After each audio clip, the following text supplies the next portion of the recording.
we're very excited to have Mimi here, and that we'd also like to thank the Qatar Foundation, which is providing the financing, the funding, and support for this workshop series.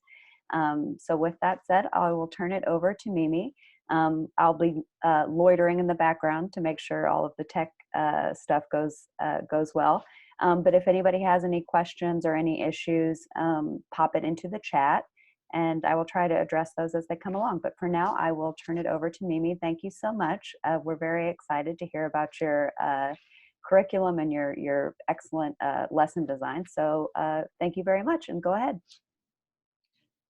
Thank you, Shayna, and thank you to all attendees. I know that everybody is busy and you made the time to come, and I'm honored to have you all with me. I also thank you so much, the George Washington University, the Institute for Middle East Studies, as well as Qatar Foundation International.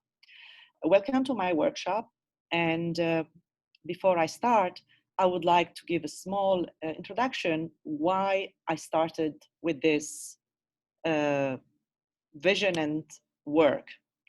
It was a year ago, almost more than a year ago, I attended a very interesting workshop that Professor Nicole Mills from Harvard University prepared with her French class at Harvard University.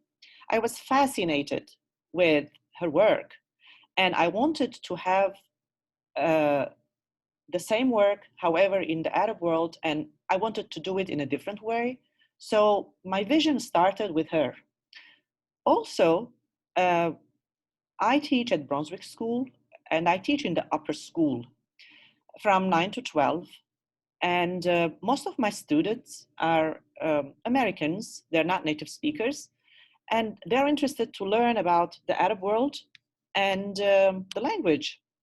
So before COVID, which was last year, we were supposed to go to Dubai and work with a very prestigious school in Dubai, stay there and work with them and learn about sustainability, about the city, and how Arabic is taught in the same school. So my students and their students, we worked virtually. There was cross collaboration. We had appointments with companies to visit smart homes, learn about the sustainable city, go to Abu Dhabi, go to the museum city, go to the to various sites and learn about what's the latest that's happening in that part of the world. However, when COVID happened, we couldn't go. And this was not just a visit. This was studying, collaborating with students from a very prestigious school in Dubai. So for me, it was, okay, how can I bring the world to my classroom? I know that many of you, and I as well, I am Lebanese. So I studied in Lebanon. I lived there, half of my life. And then I was all over the world teaching. And I know how we learned. And many of you, you're going to say, why do we have to go and use virtual reality? From my personal experiences as a mother, I remember going to Walt Disney, the Disneyland, long time ago, and taking rides like E.T. ride or the Epcot. Maybe you have been there, and being surrounded with virtual surroundings. My children were thrilled to be there. And in those days, we never thought about using virtual reality. And I could understand that why a student should be excited to learn about the world that right now we're not able to travel, we're not able to see. However, when they are immersed in that world, they will be fascinated and they're going to speak, write, and own their projects. So this was my vision and my work. That's how it started. So in my presentation today, the first part, I'm going to speak about the theory just to introduce it. Then I'm going to show you some resources. And then I'm going to show you my student works. I will be showing you their speaking, their writing, and what are the apps that we used, and then how we went into the 360-degree virtual reality films, and we recorded our voices, and we then uploaded them on a screen so that you can all see this, and perhaps you can use it in your classroom. So here we start. So, sorry.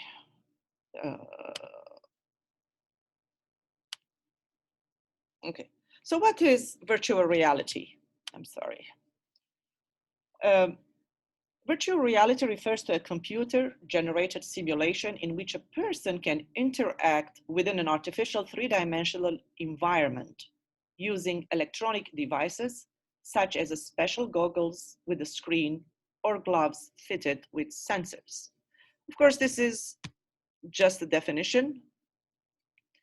And with virtual reality, where we are creating a computer-generated environment that most importantly immerses the user into a virtual world, is the most exciting part for our students. When we put on a VR headset, and you can see she has a VR headset, it takes us to a simulated setup, making us completely aloof from the actual surroundings. So here are some pictures that I'm sharing with you. I know that it could be very expensive to buy one of these apparatus. However, for example, my school has it and we can use them anytime. But if you don't have it, you can go to Amazon and you can buy the Google Cardboards. They're $24 or $25. And if your school has a budget for your world language classes, you can bring it to class. And that's why I have included here both forms that, okay, it could be very expensive. However, it could be cheaper. And nowadays, all our students have iPhones and we can use them.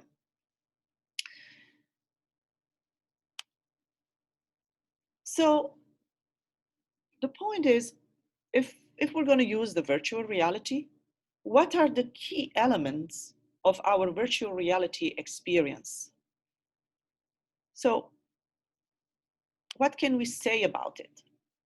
The first one is the virtual world. It's an imaginary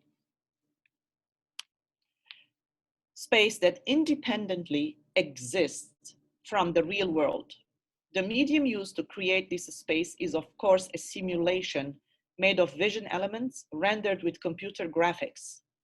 Relations and interactions between these elements are defined by rules set by the creator.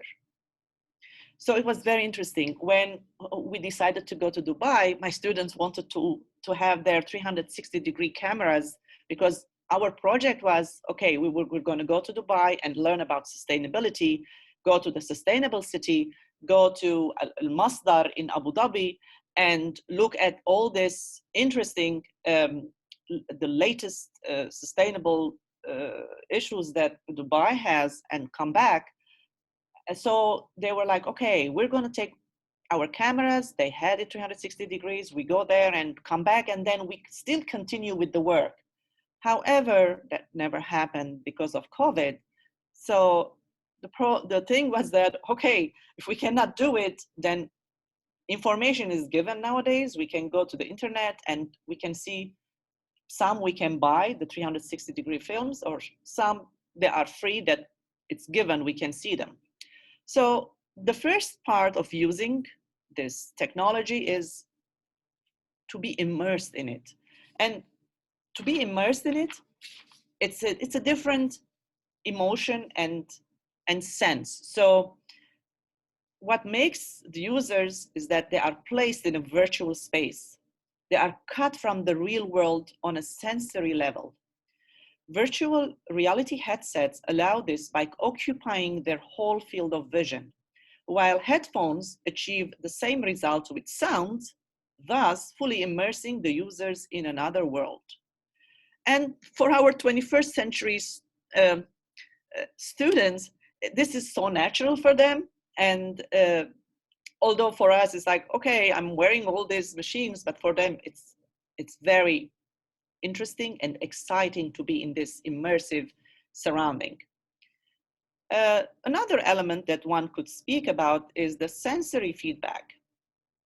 So the virtual reality headsets track the position of the users within a given space so that the computer renders the changes of positions. Users moving their heads or bodies will be given the illusion that they are moving in the virtual world. Because I'm going to show you a picture of my students, they're wearing it. And every time you move your head, you're going to go to a different place because everything is in 360 degrees. You could see, oh, okay, in this picture, in this site, I could see, for example, what's happening on the street, what's happening behind the monuments that we're looking at. Users moving their heads or bodies will be given the illusion that they are moving in the virtual world. The input here as close to reality as possible. To move around, users don't press a button, they actually move around. And in my case, I wanted my students to lie down on the floor and do it rather than move in the classroom or hitting themselves. And you're going to see those pictures. So for me is that at the end of the day, am I able to teach Arabic? It's true I'm using technology. It's true that technology, it's a means, and it should be a meaningful mean to give curiosity to our students to learn and produce the language in all four skills: writing, speaking, um, in the listening and reading forms. And how can I do that? Some of it could be through engagement, and some of it through immersion. That's why when I prepared my lesson plan, I was thinking, okay, at the beginning, I should engage them. How can I engage them? Because, okay, you give a virtual reality, the Oculus, or you give the cardboard, so what? Are we learning Arabic? Are we able to produce anything?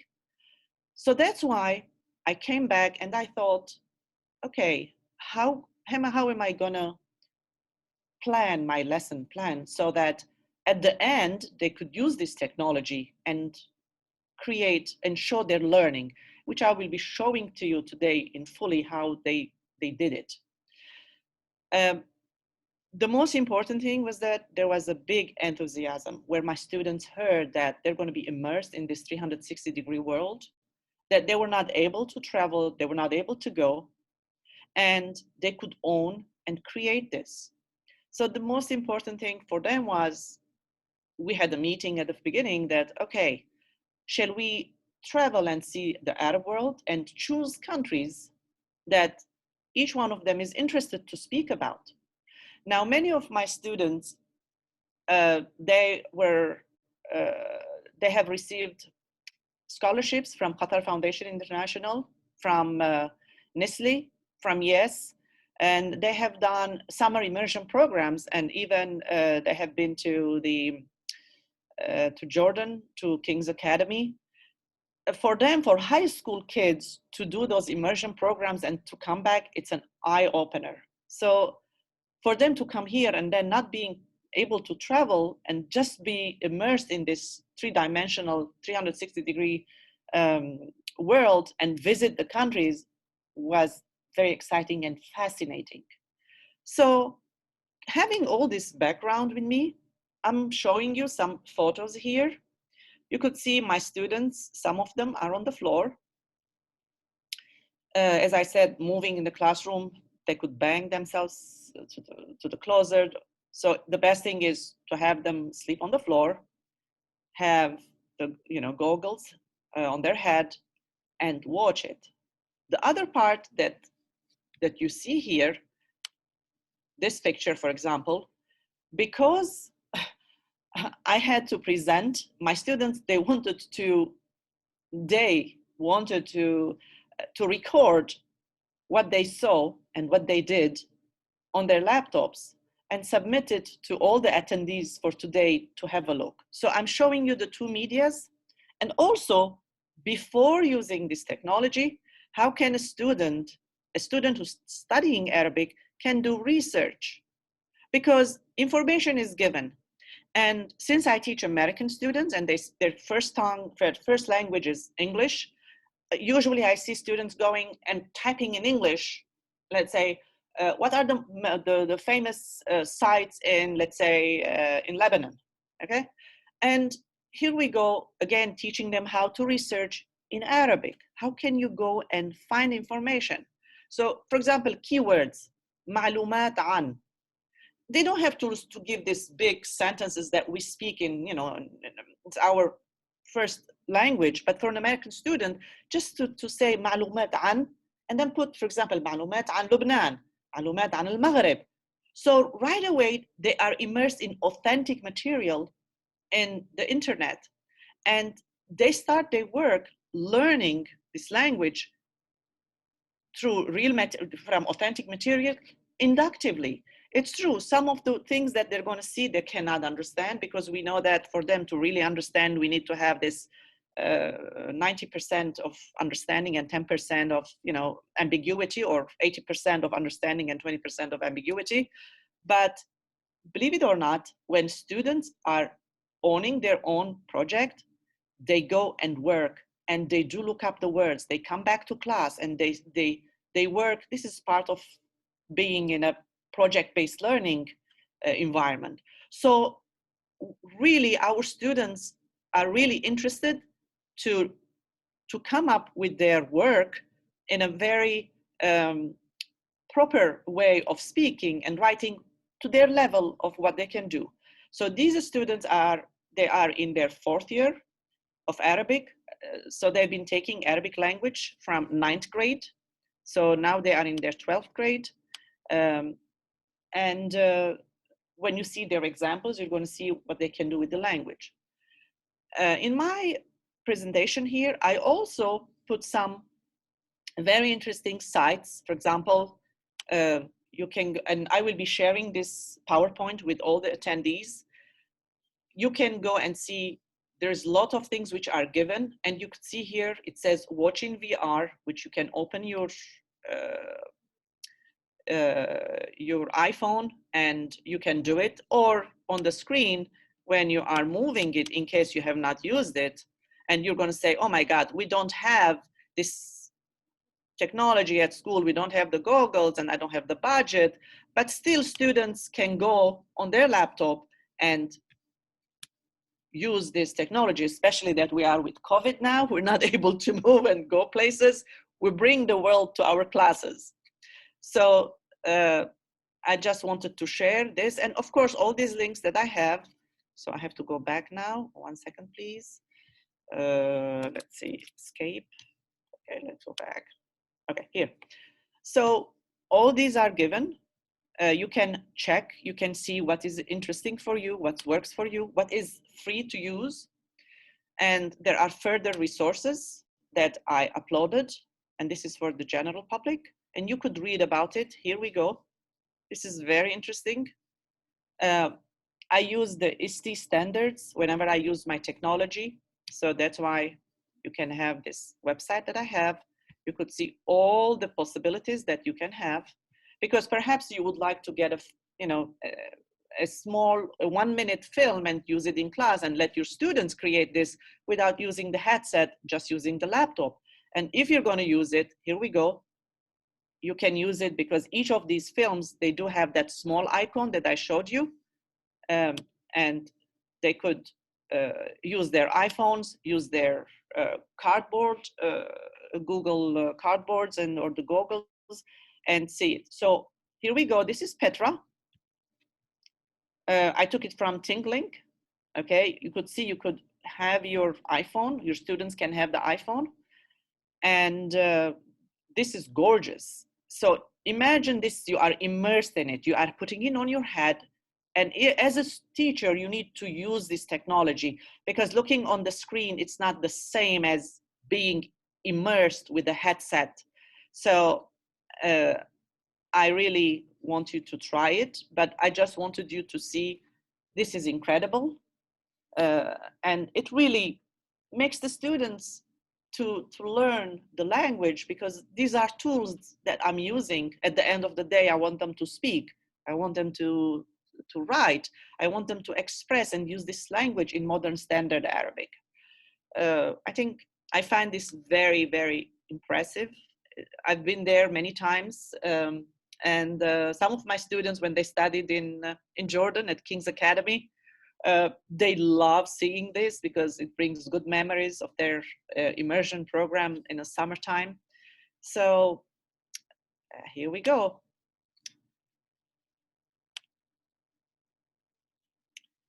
So this is my first part of my presentation where I spoke about the tools, why I did this, what's the base of my work. And again, I thank all who made this possible for me to present: the George Washington University, the Institute of Middle Eastern Studies, and Qatar Foundation International. And this is my bibliography, because you can look all the sites that I used it, or further reading that you would like to do. And also I added the tools that I used with my students to create, to show what learning in Arabic will be, using Piktochart, using Tour Builder, and then using the 360-degree films that you're going to see now one by one. I'm going to share it with you. So we're going to leave this at the end because I would like to start showing my student work.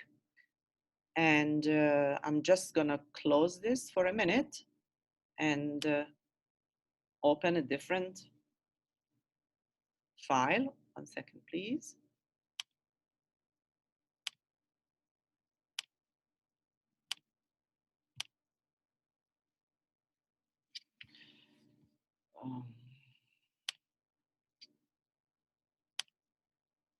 Sorry.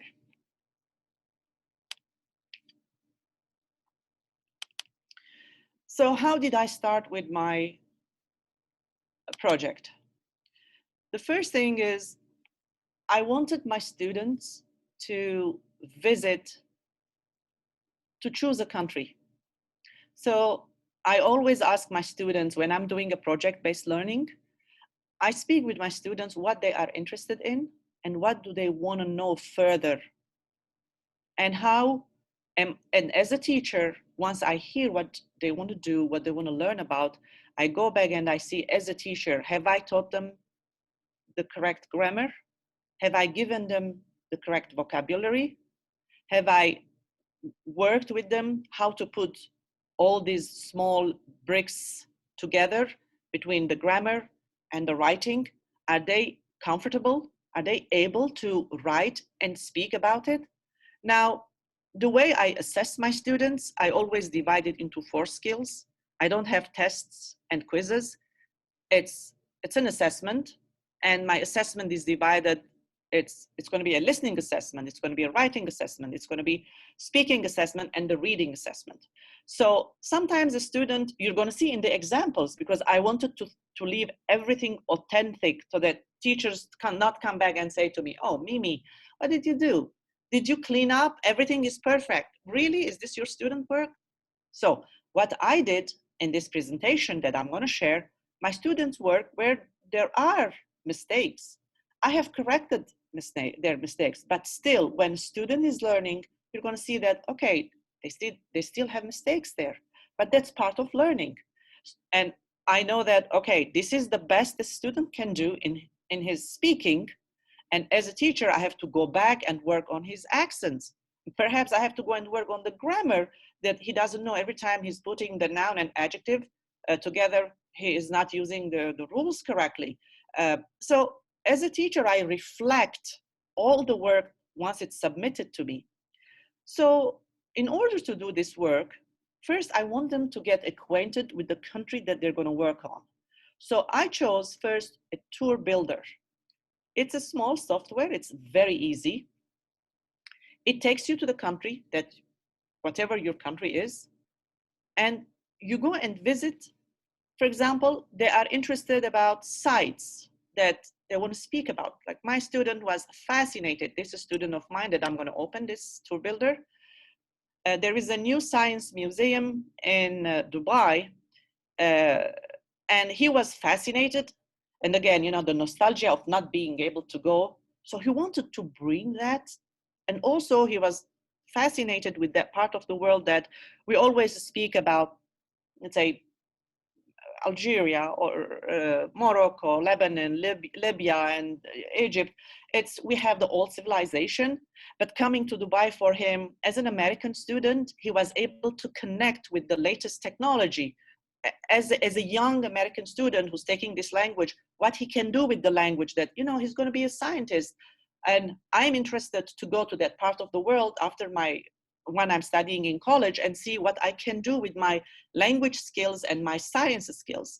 I have another student, for example, he's interested in business. So it's interesting how the students chose these countries. And one of them, this student, is highly interested in science, and he wanted to go and visit Dubai. So, and I will show you how to use this software in the second part of this presentation. So you could see that, okay, he put a picture. I can make this bigger. This is his choice, okay? And واقع افتراضي Dubai. You can see this is his writing. He put his name. And he put small writings about what he saw and what his point of view. And this is authentic. المدينة لديها بنية جديدة. الفنادق الممتازة. So you could see the mistakes, okay? وتقنية مهمة للمستقبل. تسمى دبي مدينة المستقبل أو مدينة دبي الذكية بسبب الابتكارات ومراكز للبحث في الصناعات في مجال التكنولوجيا. Don't forget, I teach 50 minutes of Arabic. I see my students 4 times a week. And of course, this student has done immersion. He's gone to summer immersion. But I mean, this is not a university kid. This is a high school student who didn't know a word of Arabic in 9th grade. And here he is after 4 years. So, and what I can do here, I can take this young man here and put it there. And they love doing this in class. And they start looking. It's like they laugh because we share this in classroom. And they say, oh, look at this. Isn't this interesting? Because perhaps things for me, which are natural, for a student who hasn't been there to look at this state-of-the-art cities, it's fascinating. And they go deeper and learn about it more, and they read it in Arabic, and they come back to class and they highlight these words, and we put it on the board, and we go like, oh, what do we mean by this word and why they're doing it? So you could see how this could be exciting for them. And it's so easy to use this. Okay, Burj Khalifa, he put a small his way of expressing, you could see it. He went to the Madinat al-Nakhil, and some of my students, they were like, oh my God, this is incredible. How could this be? Don't forget, they haven't been there. This is, I have to put it, oh, this is Atlantis. So my students wanted to go to Atlantis if we went there, and they were so disappointed. Some of their parents had been to that part of the world, and they said to me, oh, you should go to the Nobu, to the restaurant. And at the end of the day, they are kids, but this makes them to really get excited and learn this language and the culture of the Arab world. مركز دبي الرياضي مخصص للرياضيين وغيرهم. هناك حمامات سباحة وملاعب ممتازة لممارسة العديد من الرياضات. Okay, this is the sustainable city, which they were supposed to be there. المدينة المستدامة. So they were so disappointed they couldn't go. And they had prepared their really project in Arabic, but here we go. المدينة المستدامة مكان في دبي مع التكنولوجيا المتقدمة. المدينة المستقبلية تساعد البيئة. يستخدمون التكنولوجيا الذكية المستدامة. I teach at Brunswick School. All our buildings are, this is a traditional school. It was built in the 19th century. So we don't have, let's say we don't have a LEED building here. For them to look at Dubai and see all these sustainable buildings and the city, it was fascinating. It was an eye-opener for them. So this is how they start working. And this is the first thing they do. And they explore the city. They come to the classroom. They share it in class. We share this in class with everybody. And it's interesting, when you share all this, students get far more interested to keep going with their projects. So I'm going to go back here.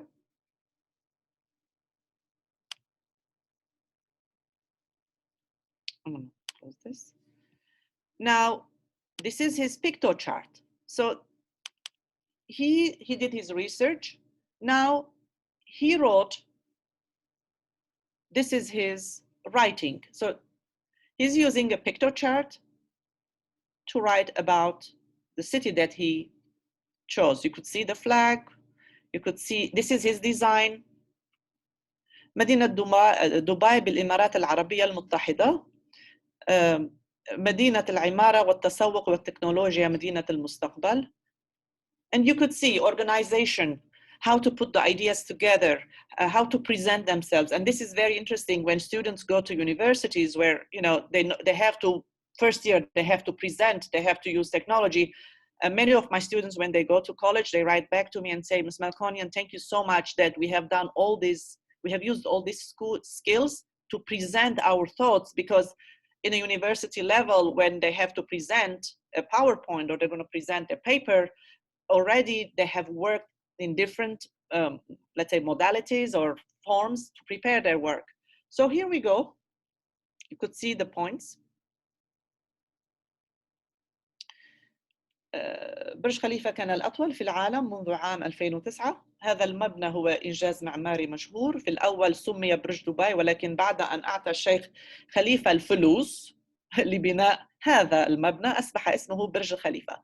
So when he brought this information to the class, they were like, oh, really? We didn't know about it. So here we go. It's part of learning. برج العرب, here we go. It was interesting. It could be for us very natural to know that the form of this building was like a sailboat. And when he spoke about it, Markab Shira'i, so the students were like, oh, yes, this is true. So you could see it's not only the language, you're bringing the culture, and the history is embedded in the language. And this is happening in the teaching. And that's why using all these small gimmicks or technology that I use, I bring, I let my students learn Arabic in a different way, rather than the way I was taught Arabic in my country, where, you know, it was the lecturer came and gave information and we studied it and we wrote it. Because this, I'm showing it to you to see that, yes, it's important to engage our students in the 21st century with small softwares where they could express their ideas in a creative way and make them study this language. So this is the متحف المستقبل, the future museum. And my students still, they say to me, oh, you know what, Ustada, when we go to college and this COVID is over, we're going to go and visit this. It's fascinating to see this place. So he brought this to class, you could see. And also, they are boys, they love fun, they love swimming. So they've been to Atlantis in this part of the world, in Bahamas. So seeing it in Dubai, it connects their knowledge with what they know with what's available there. A palm city. And you could see, if you are a teacher in a lower level, teaching a language, your student perhaps, let's say, elementary level, okay, they don't have all the means of writing. Students can still use this program, this software. They can go and Google a country, and you could say, okay, let's go and find what are the famous monuments in a country, let's say. They could only put pictures and then just write a title of what this place is. Already in elementary level, you are teaching them the places in a city. What are the main cities that we have older civilization. We have Roman ruins, we have Hellenistic ruins, let's say. We have different aspects. It's a rich place, the Arab world. And they can do it. Instead of writing this sophisticated thing, they can do a very simple work. So I showed you one of them. So you could see this student first did the tour builder, then he wrote down, and then we're going to go to his 360 degrees tour. And here you're going to hear him speak in Arabic. So what we did here, because I have to present it, we recorded this on a computer screen. But the way it was done, that he used the goggles and he used it, and every time he was moving his head, he was able to see different part of it, and he recorded his voice. So here, this is especially done for me to show it to you. And my students use the technology to do it, to record it. Here we go. Now we're going to hear him speak in Arabic. And this is authentic. Here we go. دبي المدينة الحديثة لدولة الإمارات العربية المتحدة. تقع هذه المدينة في الشمال الشرقي من البلاد، وسكانها أكثر من 3 ملايين نسمة. تشتهر دبي بالتسوق وبالعمارة الحديثة وبالسياحة. أيضا تشتهر دبي بعلومها المتقدمة، ولذلك يجيئون الناس من حول العالم إلى معارض في دبي. يسافر الكثير من الناس إلى دبي لأماكن مثل مدينة النخلة وبرج خليفة ومتحف المستقبل الجديد. مدينة النخلة جزيرة صنعتها حكومة الإمارات العربية المتحدة، ويوجد فيها فنادق ومنازل جميلة لأغنياء. برج خليفة في دبي كان الأطول في العالم منذ عام 2009. هذا المبنى هو إنجاز معماري مشهور.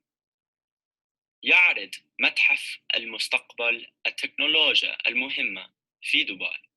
هذا المتحف الجديد عامل جذب سياحي ويظهر التطورات العالمية في دبي للعالم. وآخراً تسمى دبي مدينة المستقبل أو مدينة دبي الذكية بسبب الابتكارات والمراكز لبحث في الصناعات في مجال التكنولوجيا. Okay. You could hear my students speaking. You could hear his accent. You could hear how he, prepared this. And looking forward is that what my student could do to do better in the next project. And again, the beauty of this is that I keep all this in my folder. And as a teacher, I reflect on my work, that what did I teach? What was good? What do I have to work on? How can I make the student speak better? What were his mistakes? And what were the good things? And what we do is we share this in class, all this work. I ask to my students, you have to give 2 positive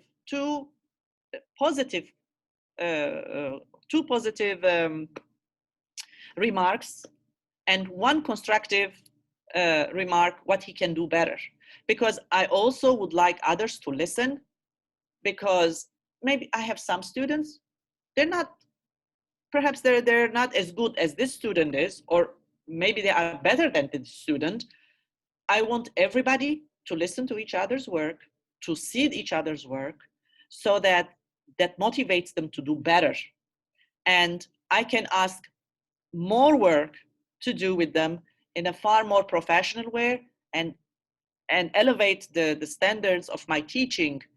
Because just working on a piece of paper or just sending a film to a teacher, we're not really encouraging these kids to do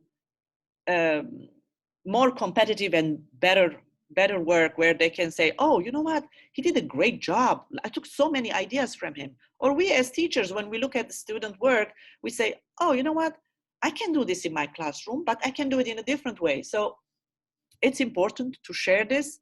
And as a teacher, to keep it in our folder and see even from year to year to see, oh, last year I had this promotion of students. They did these projects. This is what I covered. But this year, oh, I have, you know, my students cannot do all this work. How can I do my work where it fits everybody's ability? Also, what I do is that this is the beginning of the year, this project had been done. So I keep all their projects till the end of the year. And then I sit with each one of my students and I share their portfolios. And I say, listen, this is the beginning of the year. This is the way you were speaking. Now we are at the end of the year. Do you think you're speaking better? Did you think you are doing better? Did you learn better? Or did I teach better? Or am I, as a teacher, I look at it and say, within a year, what did I do with this student? And don't forget, this is a tangible information that even my administration can look at what I'm doing. And I can even share it with my colleagues internally and see perhaps in Chinese or in Italian teacher is doing something that I can learn from her or she can learn from him, because we do that in school. We are, you know, collaborative work we do. We share new ideas if anybody knows it. And this is very important for me as a teacher to grow and do further work and teach better and learn from my mistakes when I'm making mistakes. Now I'm going to take you to another student and you're going to see the difference from, I'm going to show you 3 examples, 3 students I chose. And I chose them in a way that they are different. Here we go. Come on, open it. So here we go. We're going to go to a first tour builder. So this student chose Egypt. So my student, this young man, is born in the United States, but his ancestors came from Egypt. So he's fascinated with Egypt. He had visited Egypt before, but he grew up, you know, in this town and he speaks only English. He didn't know a word of Arabic. So already, you know, there is an excitement. He wants to learn about his grandpa that, you know, he's Egyptian, and you know, what about his family, their ancestors? So here we go. So he said, okay, I'm gonna use cities in Egypt. So you could see. He put a picture, 4 pictures here he added.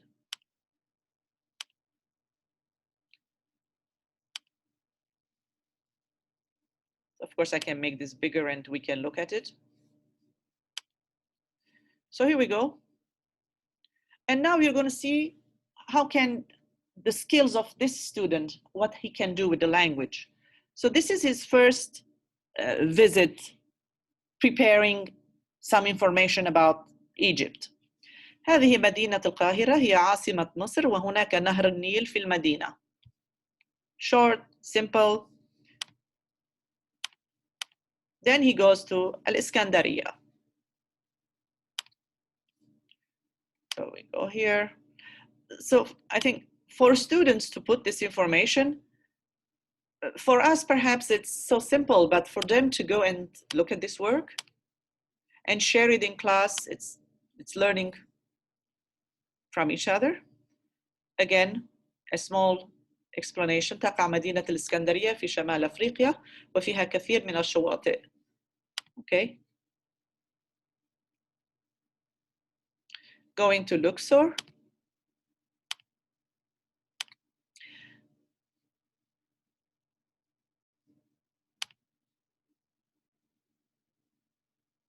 Then going to Aswan. I don't know what happened with the picture here. I don't know that, but I can always take this guy and put him here and then start visiting these sites.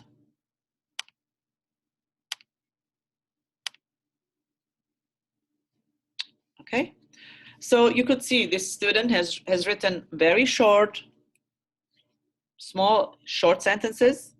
And he went few cities in Egypt and presented this in class.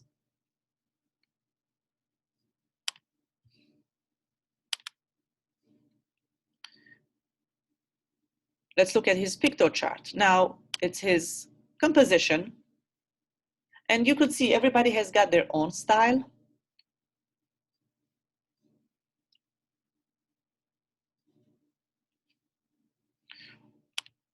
تقع جمهورية مصر العربية في الجهة الشمالية الشرقية من قارة أفريقيا. So we have done a unit about how to say where each country is. So some of the words that they use is a give, you know, they've learned that vocabulary and they know how to do it. ويحدها من الشمال البحر الأبيض المتوسط ومن الغرب دولة ليبيا ومن الشرق البحر الأحمر ودولة فلسطين وإسرائيل عاصمة مصر القاهرة وهي أكبر مدينة فيها. And okay, you could see. So you could see the mistakes, yes, but you could see also what he can do with the language, how he could present it. I always say, you know what, I want the maps in Arabic, finding an Arabic map, in Arabic language. All these things are, for us, perhaps it's natural, but for them, it's a lot of work. Then he goes to Iskandaria. So we could see that when he did this Google tour, he went to these cities, but here he wrote it a little bit longer and he spoke about each city.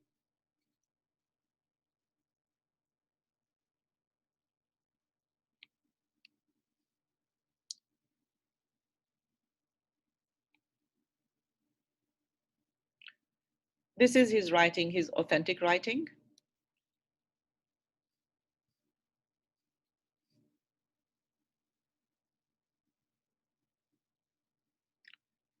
You could see his typos, his mistakes, you could see it, but this is what the student can do at this level, beginning of the year. Food is a very important part of it.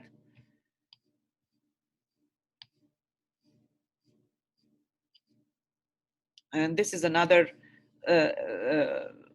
subject that, in the Arab world, everybody smokes, and in this part of the world, they grew up without smoking. It's really strange for them. So you could see he put that thing, okay, it's cultural.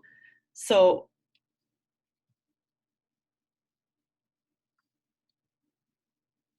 and it's interesting the way he wrote about this. أما العلم المصري اللون الأحمر يرمز البحر الأحمر والأبيض يرمز الصحراء الكبرى والأسود يرمز الإسلام في مصر.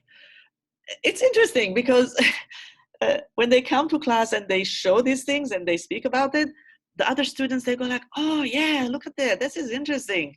We never thought about this. So you could see a different presentation. This is completely different. This is more traditional, about the food, about society, getting together, how it's important for us to be together. And that's why he put this big picture, and how Arabs are, they're generous and they're hospitable. So it's you could see it's more culturally, it's about our society, how the society functions, where the other one that you saw, it's about, this is a new city and look at this with all the technology and what's happening. So different ideas, different cultures, different perspectives, they are all shared in class. Now we're going to go and listen to Ali, how he speaks in Arabic and how he presents it. This is completely different than what we heard in the first presentation. So here we go. I'm going to close this. One second, please. Okay.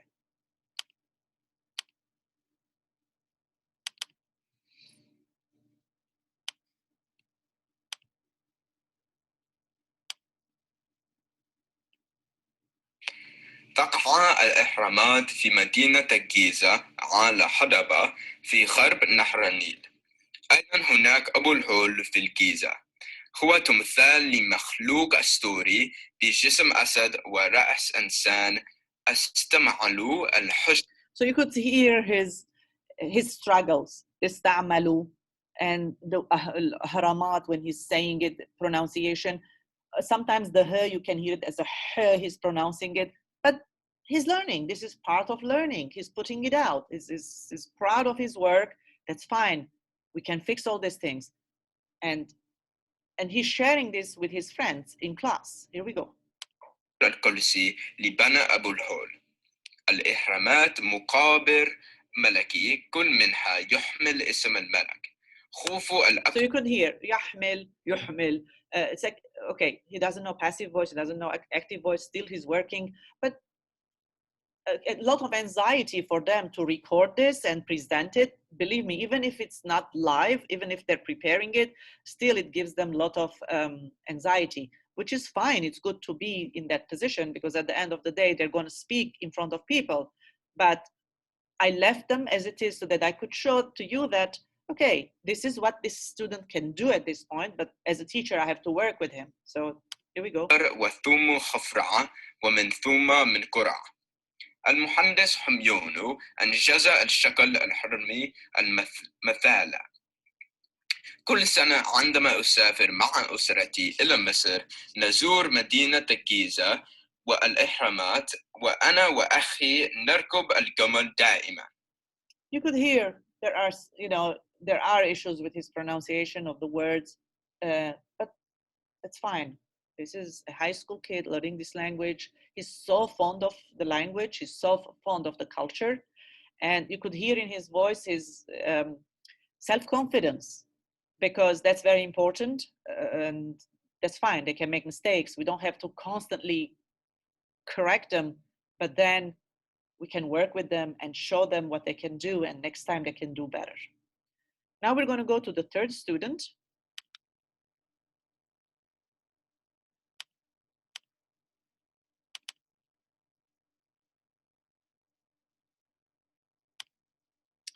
So this student, he went, before COVID, he had a scholarship and he went 1 month to Morocco and he lived with a family there.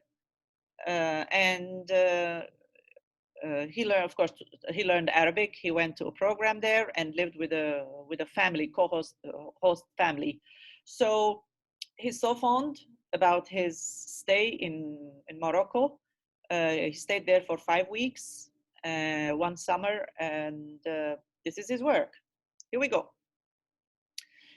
في الصيف الماضي سكنت في مدينة الرباط مع عائلة مغربية صغيرة بسبب دراستي ودرست اللغة المغربية. So this was his choice. You could see this kid owns it. He wants to speak about his experience. So here we go. We can go and see here if one wants to. So he visited these sites with his teacher there. As a class they went, and that's what he's going to speak about. So it says, and these are his words: ضريح محمد الخامس. زرنا ضريح محمد الخامس في شمال الرباط. الضريح بجانب جامع جميل وحديقة كبيرة. He was mesmerized with this place. ولكن بالنسبة لنا القصر الموطأ أكثر شهرا من ضريح محمد الخامس. This is his words. This is his expressions, that what he felt, what he thought about it. So you could see small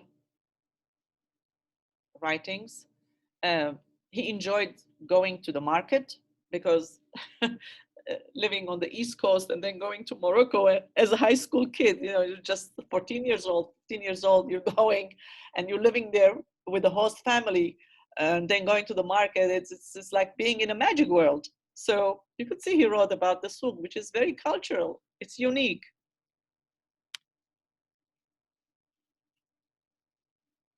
And again, with his class, he went and he visited the following places. So this is about his Morocco theme. And then he used pages, actually. Instead of using Piktochart, he used pages, which is fine, because at the end of the day, it's what he can write, what he can do with the language. You can use any tool you want. It's the product. Is he learning? Can he write? Can he speak? المغرب دولة عربية تقع في أقصى غرب شمال أفريقيا. عشت في مدينة الرباط وهي عاصمة المغرب، حيث تطل على المحيط الأطلسي. في فصل الصيف يكون الطقس جميلاً ومشمساً كامل اليوم، ولكن حاراً جداً. بعد الدرس كنت أذهب مع أصدقائي إلى بحر للسباحة وألعب كرة القدم مع المغربيين. He talks about his experiences. زرت ضريح محمد الخامس في شمال الرباط. الضريح بجانب جامع جميل وحديقة كبيرة، ولكن بالنسبة للقصر الموتى أكثر شهراً من ضريح محمد الخامس. القصر الموتى يقع في وسط الرباط. So previously we had done a unit about festivals in the Arab world, how festivals in the Arab world are different than festivals in the United States. So my students on East Coast, they go to these festivals in English, of course. So when this young man, he went to Morocco, he came back and he said to me, Ms. Melkonian, you know what? We learned about festivals in the Arab world, and I could see the differences when I was there, and because people's behavior, what they think, what they do. So he incorporated this in his work. So he says, صديقي حضر مهرجان موازين كان وما زال صديقي مغامر جدا. الناس حضروا المهرجان في قصر كامل الصيف بسبب المغنيين من بلدان أجنبية. الرومانيين سكنوا في هذا القصر بسبب ارتفاع جدرانه. So in my school, Latin is obligatory. In the middle school, they study Latin. And then when they come to the upper school, we have a special diploma. It's called the classics diploma we give. So they study Greek and Latin. It's a very strong and it's a traditional program. And we have so many students who take this course as a language. And they take the classics diploma. So many of them, they study about the Roman Empire, but usually they study up to what happened in Europe. And then when it came to Libya or came to Lebanon and to all these Arab countries, they don't know much about it. So when this student went to Morocco and he learned, well, I use it in my class. I always speak about the Roman Empire. I bring it. I do a unit about the Roman Empire because I can connect with them because they know the civilization in Europe and what happened. So coming to the Arab world and their remnants and the Hellenistic and the Roman Empire, I always bring it and show them pictures and the remnants of that empire till now, how it's evident. So they get very interested about it. So here, that's why he's speaking about it. ليس هناك مواقف سيارات كبيرة في مدينة الرباط، أيضا ليس هادئة جدا، ولكن بالنسبة للمدينة جميلة جدا، وهناك أنشطة للشباب. الشباب المغربيون يشاهدون كأس أفريقيا على تلفاز. So when he was there, he was surprised at how the Arab world loves, like we say, football, soccer, here you say it. وفي المدينة القديمة هناك صيدلية صغيرة ومطاعم كثيرة. أعشق السفر إلى المغرب وسوف أزور المدينة القديمة في المستقبل. This is a high school kid, okay? He's reflecting on his visit when he was there. So let's go and listen to his presentation. So you're seeing here writing, reading comprehension, which is doing the research online. Listening, they do listen, yes. And now speaking. So here you're going to hear completely different accent, and even the way he presented the sentences, it's completely different. Here we go.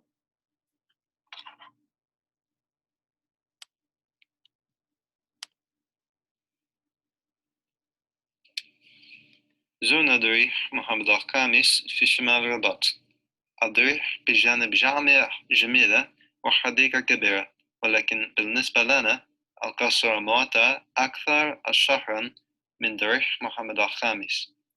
القصر الموتى يقع في الوسط الرباط. الإمبراطورية الرومانية أسست قصر الموتى على مزيج إحدى الكسر الموتى. So الأمازيغ احتل. So you could see what this student can do with the language. What are his weaknesses? What he can do better? He should perhaps work far more on his pronunciation, far more on his grammar skills, far more on writing the sentences.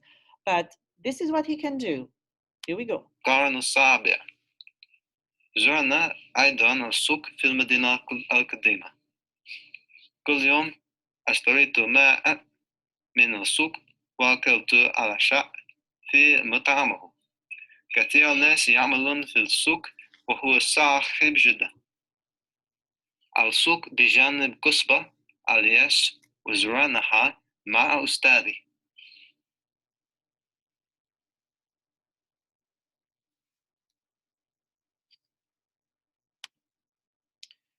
So I showed you three students, examples from three students in different way. Each one you could see what are their weaknesses, what are their fortes, what they can do better. As a teacher, what I can do with the student. But the most important thing is that all my students are interested and passionate to learn Arabic language. Because yes, I do use technology to make it meaningful, but I always listen to them, what works best with each one of them. It's like having a patient that you give the medicine what they need. Not that I'm a doctor, I give the same medicine to everybody. Yes, I don't have, my classes are not 30 students. There are small classes and I really work with them. And I know that many of you could say, oh, you know what, I have 30 students, I cannot do this. As a teacher, I believe that even if you have 30 students, you should come up with a plan where you could teach the language and make them interested in Arabic language and culture and make it successful according to your school, your environment, and your what's available for you. So at this point, I'm going to stop and I will open questions and answers here. I think I'm finished with my presentation. So we can have questions and answers, and then perhaps we're going to have a small break, and then we're going to work hands-on how to use those. I will show you how to create those Piktocharts and how to use the tour builder. And thank you so much.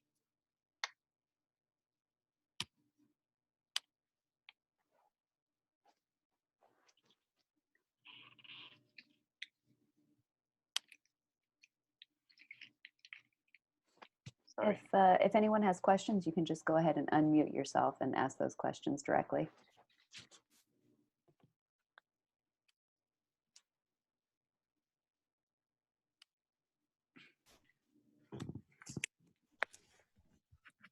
I have a question. Oh, can you speak up a little bit? Okay, maybe I need to turn up my volume. Just a minute. That's better. That's better. Okay.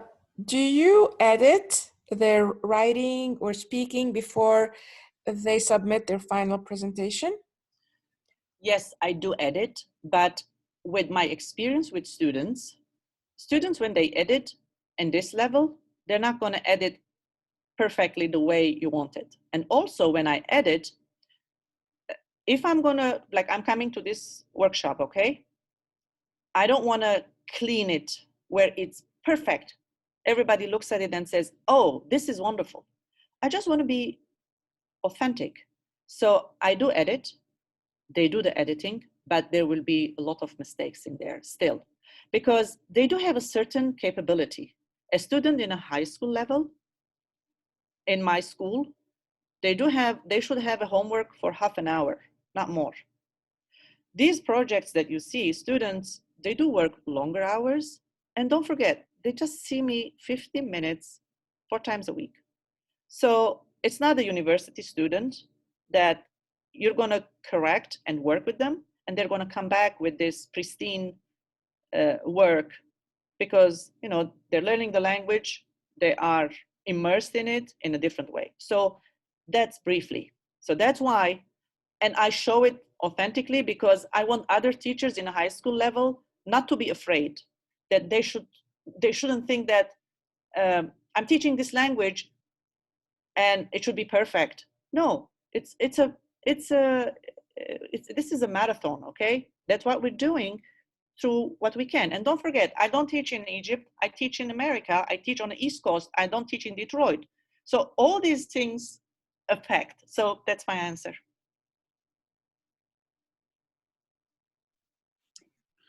I have a question for you, Mimi. Hi. Hi, thank you. Okay, so thank you very much for this presentation first. I have like two questions. The first one is, do you require a student to use like a set of vocabulary or expression in the writing or speaking? Because I noticed that some are highlighted, so I thought maybe you're requiring that. Yes, And I do. And also, you know, when I'm presenting this, what I try to do, I'm a human being. We speak the language and we are humans. So I wanted to show that some of the work that I'm going through these channels, what I'm doing. So that's why I didn't take out everything. I left things and I showed the mistake. I showed the highlight because I'm a teacher and these are students. So that, and I want to show this to young teachers who are teaching, who think that everything should be perfect. No, we are teaching. This is a journey. That's why I left it. Yes.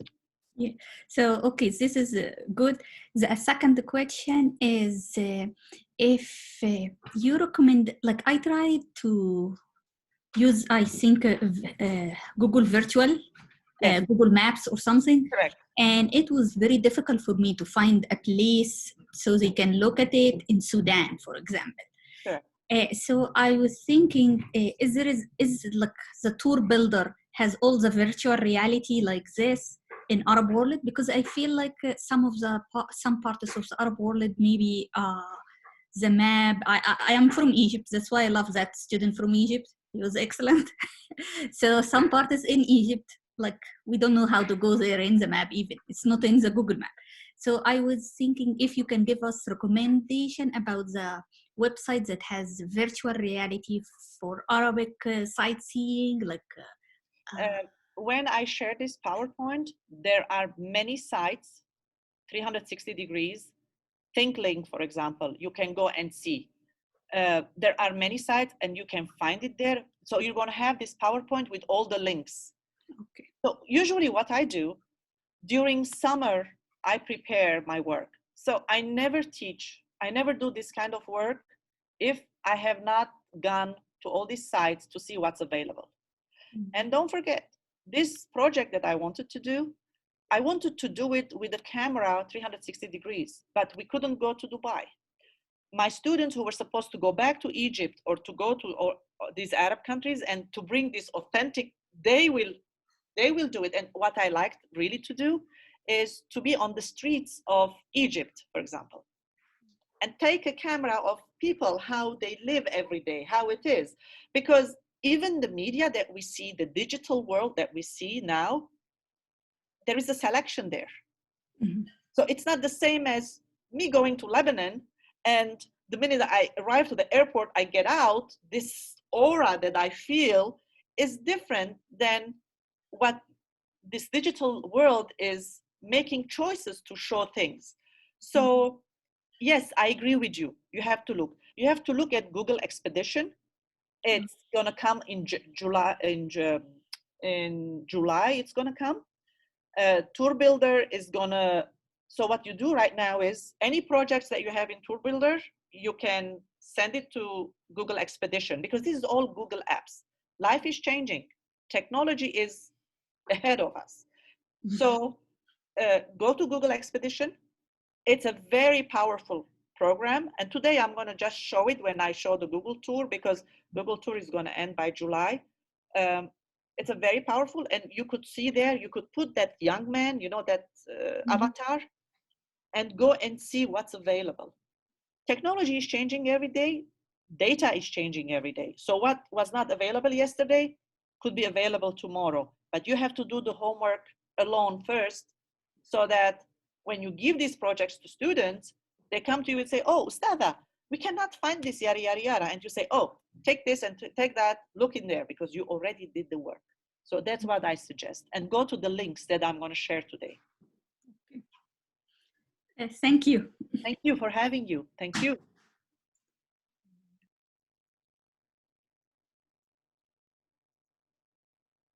Anybody else? Do you have any questions?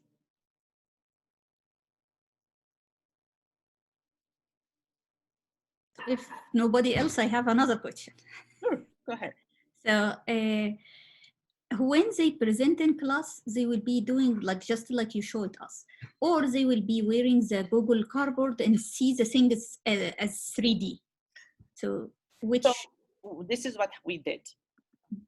The students, they wear their Google goggles, okay? So since you can see my face, so this is one of the old-fashioned ones. You see this? This is the iPhone. You just open your iPhone, okay? And I will show this. Just put it in here.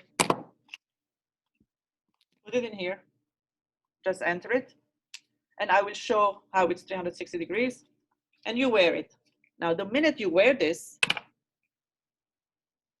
I say, oh, can you sleep on the floor? And they do. Now, you find this silly now when you're looking at me. But this emotion of being in there, it's a different situation. So when they watch this, they know, okay, these are the places I'm going. This is interesting. Now I have to go back and put my vision into words. They write it on a piece of paper. First, writing in Arabic with hand.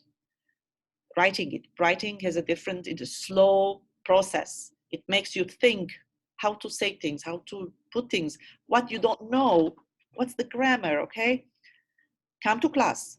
I corrected it by pen. We work together. Then they go and type it. Then I correct that again. There's so many processes. Because I'm going to show it, because they're going to record their voice, okay? What they do, they open it on their screen on the laptop. And on the screen, when you open it, these 360-degree films, with the screencast, it's a program that you buy it. It's very easy. Even for lectures, I use it. When I record my lectures, so easy, incredible, okay? And if you have a PowerPoint with so many films, which makes the PowerPoint, the gigabytes goes humongous when you put all these films. Not every program can take it. They record it on their screen and they speak.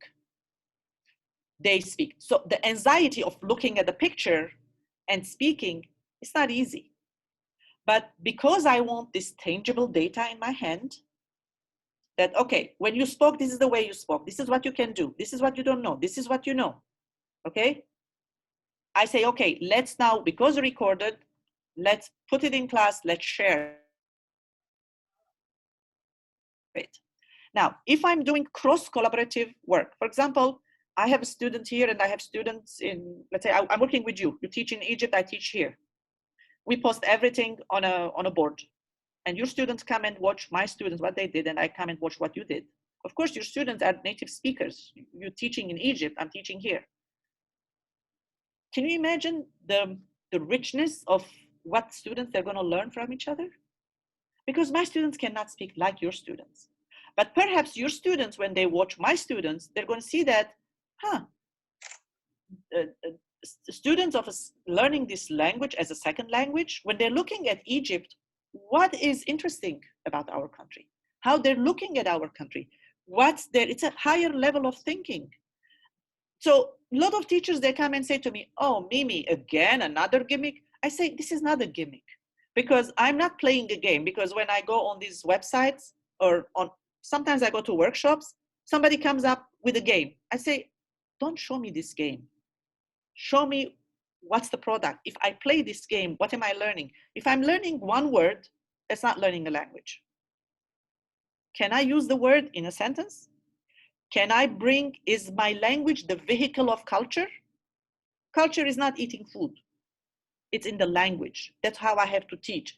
Writing it, speaking it. and making the world, the Arab world, a fascinating place for my students. So that's why I do all these things.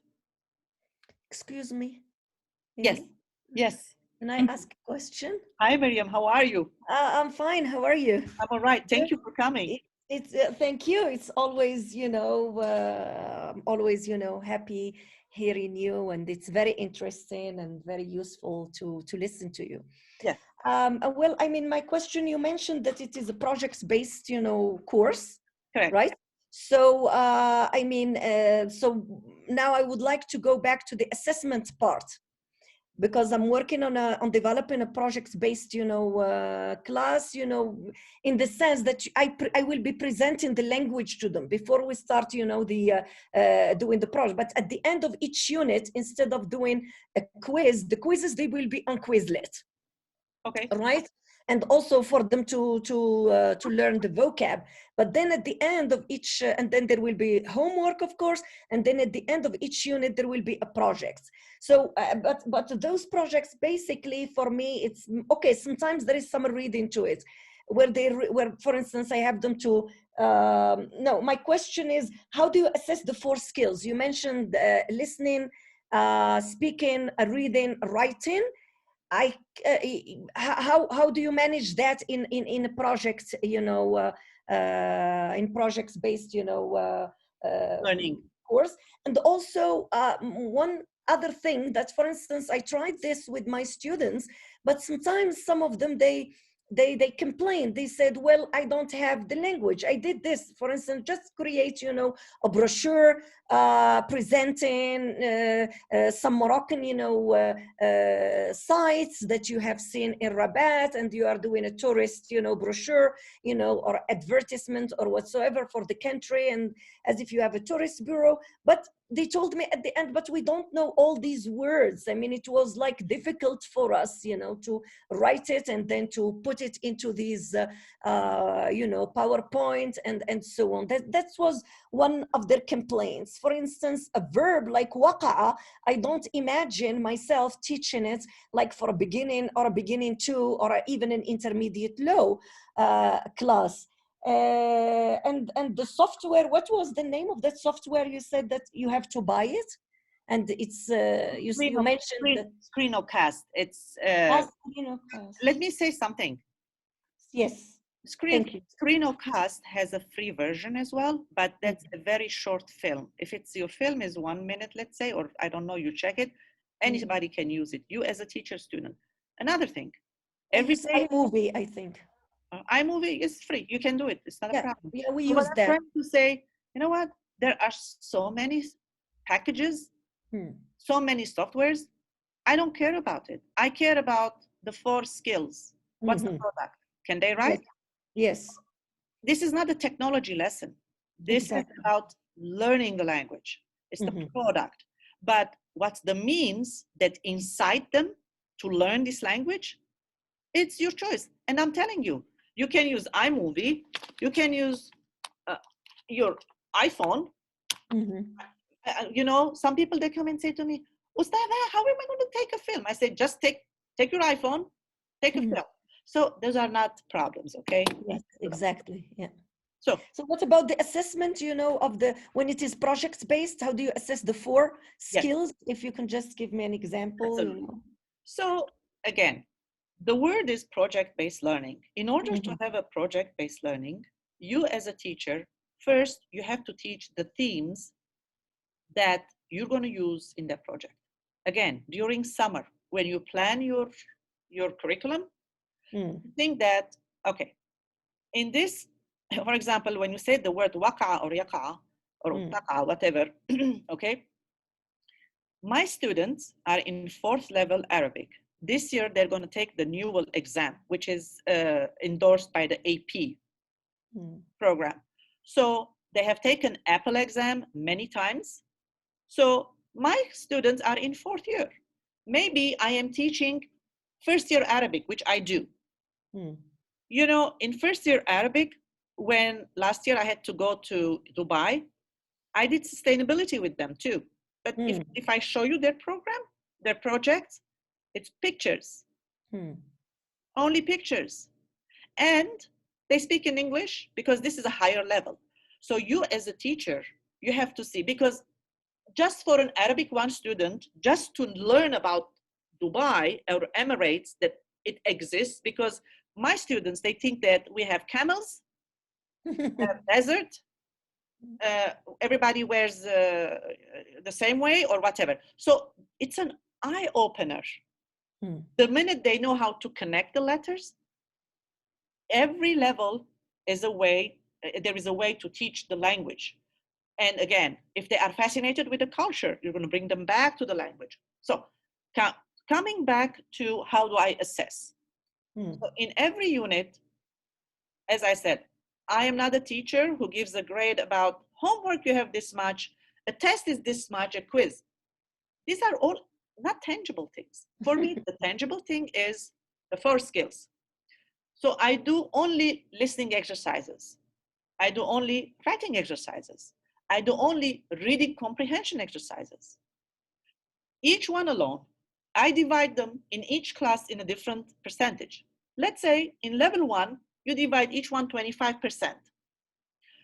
Every time you assess a student, it's not a test or quiz. This is, for me, it's gibberish. It's like, what is a test? What is this? And for me, in my case, maybe in your case, it is different, but for me is show me the result of the speaking.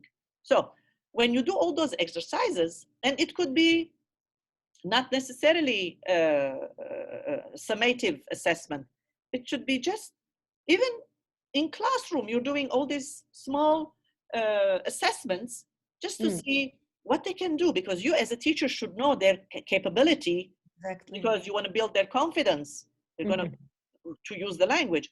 So I divide them into 4 without doing anything yet, okay? So I give them the vocab. Yes, we read authentic, very important. When I read the New York Times every day, do you think I understand every English word that I read?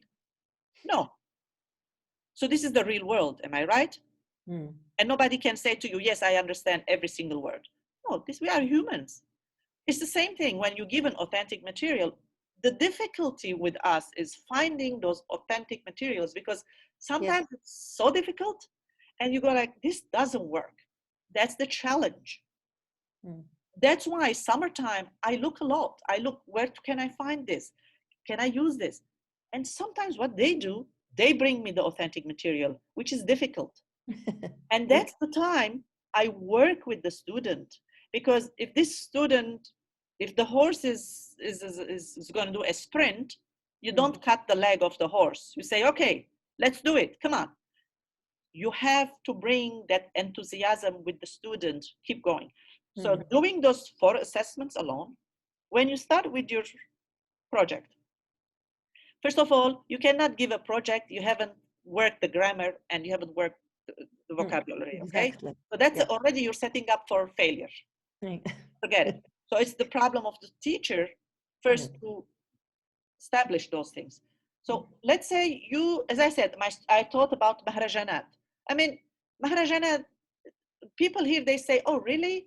Why do you have to teach mahrajanat? And really, we need it? Yes. In my culture, it is, because my students, they go to concerts, summer concerts here in the United States, and they really go and dance and listen to this pop music, and they go to these big arenas. It's part of their culture. Maybe in your part of the world, your students go and watch football, and you should be speaking about that and bring it to America and show that in America, we have American football, which is different, because if you're going to teach about my culture. So mahrajanat for me was important to teach, because these kids, they go, they love it. How can I present Arabic music to them? Just come to class and say, okay, ya shabab, khalna narqus dabki. Really? How do you bring it to dabki? Why we dance it? So you start with what they know and then bring it to it. So for me, that was important. I'm just giving you ideas here. It's the mindset of bringing it. So when they start these projects, they have the tools. There is a toolbox, I always say. You need to have all those things ready. When you bring and say, now we're going to speak about a country, already I have taught them in my course how to say يحدها, تقع, نسمة. Okay, these words, they have read small text. And Yes. you find these books. I mean, this is not a... No, yeah. Okay. So Or you can then I make it creatively and bring it. And then they come and say to me, you know what? When I was said, معلومات عن Libya, okay?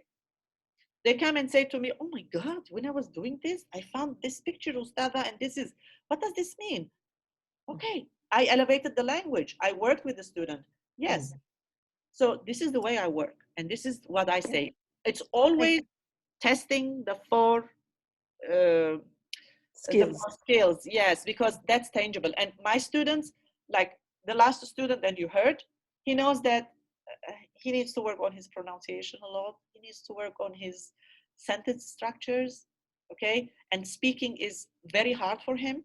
He knows that, okay? My other student, he loves writing. The first one, he loves writing. It's like, Ustad, I love writing. He writes and comes back. This is a skill we're born with, but we can make it better. So that's my answer. Thank you. Thank you very much, Mimi. Thanks a lot. Thank you for coming. I know you're in Morocco. Yeah, but it's I wouldn't miss it. Thank you. If you know you are there. Thank you so much. Mimi, we have a question in the chat. Do you see that? I can open it 1 second, please.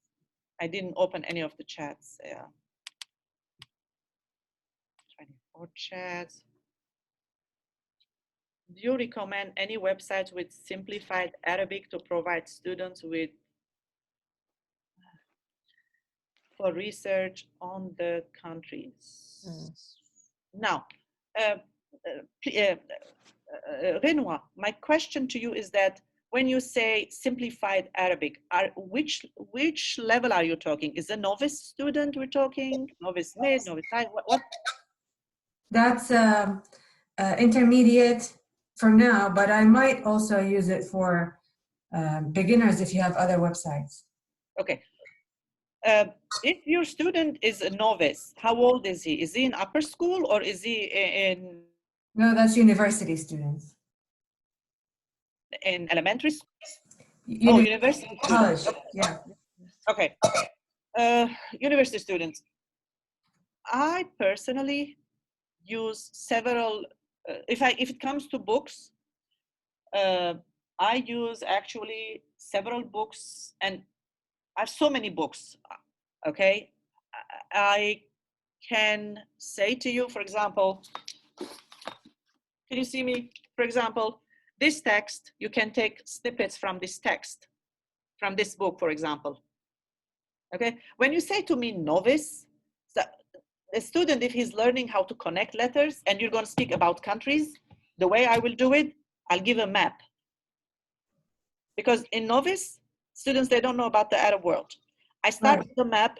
I ask them to write every country's name and its capital. You start from there. And in order to do that, you want to give them excitement, use Google Expedition. Because Google Expedition, first of all, you teach them how to type in Arabic. Very simple.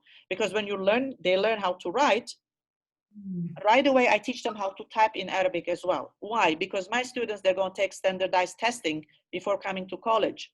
So I say, the Arab world, even you're going to text your friend that you went to Immersion program, your friend is in Saudi Arabia or in Bahrain, because that's what happens when they go, they meet all these kids.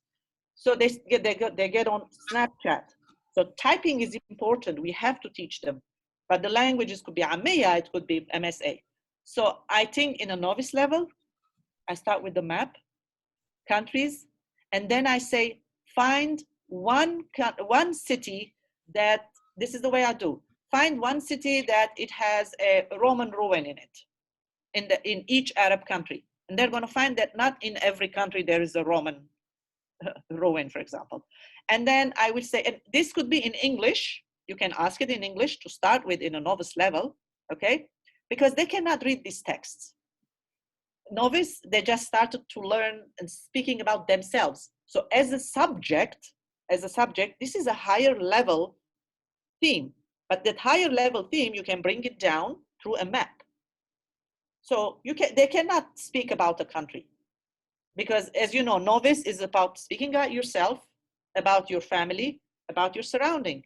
But teaching about the Arab world, it's visual, the map, typing. Many of my students, they know that, oh, some Arabic countries, they have cognates, and some of the others, oh, Al-Qahira, oh my God, what is Al-Qahira? And then I say, what's the meaning of Al-Qahira? And they just wrote one word. I explained what does it mean in Arabic. In English, I say it. Why? When a student is, when you bring you bring this knowledge of, oh, in every word that they say, I give a name in Arabic, it has a meaning, but the meaning comes from its history, it comes from its lands, it comes, so the student becomes more interested to go and do your other dry work of teaching. So my question is, visuals, maps, one word things, that's how you start in novice level. You cannot speak about taqa'u and yuhidduha and all that. And as a book, a lot of things, I go a lot on the internet and I surf, because every day there is something new. The books, yes, they are obsolete, but there are good things, but you have to see what you can find. So I cannot give you a name of a book and say, for novice level, go to this book. You have to come up with things, but the idea is the map. That's my answer to you. Right, yeah. I'm not interested in books, actually. I just, like, you know, in how in public schools they give, let's say, fourth grader a website like Britannica, but it's simplified language. Yes. Have you come across anything like that for Arabic? I don't know, and I don't use I don't use it because I want them to read authentic material rather than simplified. So what I do, I teach them. I build the language in every level where they can stay in MSA, learn the language in authentic form. I don't have it. I'm sorry. Okay, thank you. Thank you. Mimi? Yes. Now, I mean, we talk now more within the European framework, you know, for foreign language teaching. You know, we talk of mediation, that we are getting back now to the translation, you know, like the translation approach to teaching. When do you think we can begin, you know, translation with our students? Because with this course I'm developing, I'm starting it already, you know, at the intermediate level. Before I was like shying a little bit away from translation, because it belongs to like the old school of teaching. But now, despite the fact that I am a strong believer of the importance of a translation or mediation between two languages and two cultures. I teach in the high school level. I'm not in university. Translation, when people work in translation, you need to know both languages very well. You need to know both cultures very well. Because as you know, language, when we infer information, we can read the same book, all of us, but we can infer the information in a different way from one language to another. And you have to study both languages and cultures before doing any translation, put it out. We know this. So as a student of high school, of a teacher who teaches 50 minutes of Arabic, my main goal is to teach them MSA and expose them to Ammiya. You know, you cannot carry so many watermelons, as we say. Yeah. Because it's not reality. So in high school, even students, when they speak English, doesn't mean that they know English. Because when you write a language, you need to know how to write correct sentences. The prose should be correct. And that's a skill that they need to learn. So in my classes, first, I don't have to do that kind of work because I want them always to teach the MSA, teach them Ammiya, and prepare them for college and prepare them for those standardized tests, because my school wants me to take those tests, okay? So it's a backward planning that we're looking at, and I look at colleges. When my student goes to college, they sit for an entrance exam, and the entrance exam is in MSA. Although everybody is talking about Amiya now, but I'm sorry, high school kid with 50 minutes, 4 times a week, how can he, it's like, how can you do all these things? Language is not something you can do one day to another. No. So you are in a university level, and you need to have a specialization, and the students should have the time to learn both cultures. It's a completely different thing. However, I do publish a magazine called Babel, which we have several languages, and we submit the magazine to Columbia Scholastic Press at Columbia University. We entered the competition, which this competition is from all over the world. It's journalism. And what we do is we write prose, poetry in every foreign language, and we translate it into English. This is a very small job, and I can even share it here if somebody wants to see what I'm talking about. Thank you. This is something very small. I don't do a course on it, but I work with the student and we look at it. I take them to poetry competition in Arabic. So I do this little bit of thing, but translation is no, just as a little component of each, unit. I don't have that time in my course because I have to teach the language. So and about the translation, about the magazine, if we have time, I can show it. That's fine with me. So that's what I can say. Okay, thank you very much. Thank you.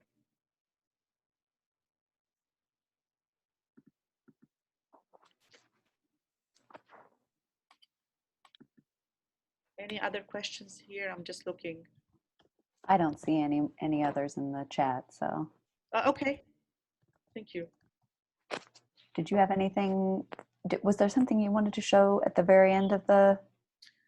She wanted to see the translation, am I right? So I'm going to, may I show the magazine, the e-magazine?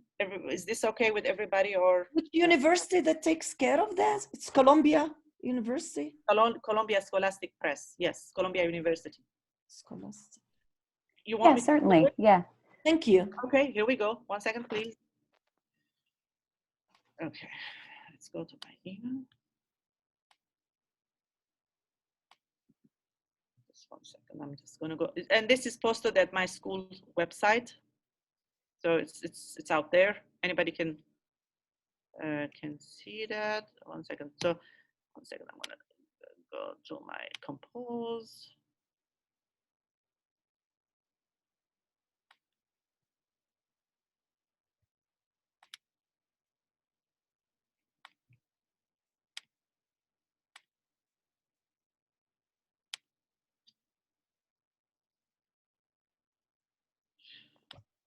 Okay, let me close this so that you can see and this is posted.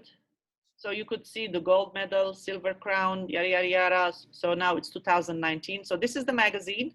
I'm going to open it. These are all, you could see it, but it is, so you see it's called Babel. We started in 2014. And this is the art that our school students, they do it. So let me open. This is the 2019, which just came out. And we got the crown again from Columbia Scholastic Press. So let me open it. And this is all the schoolwork students, they've done it. Sorry, 1 second. I just hope that I have enough space because I clean my desktop, my downloads. So many, when you have so many films and pictures, it really, okay, here we go. I think we can open. I hope it opens correctly. 1 second.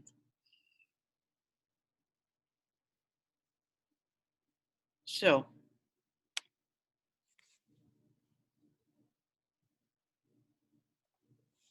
let's start from the beginning. This is done all by students. Nothing, no teacher touched this, okay? So let me put this down.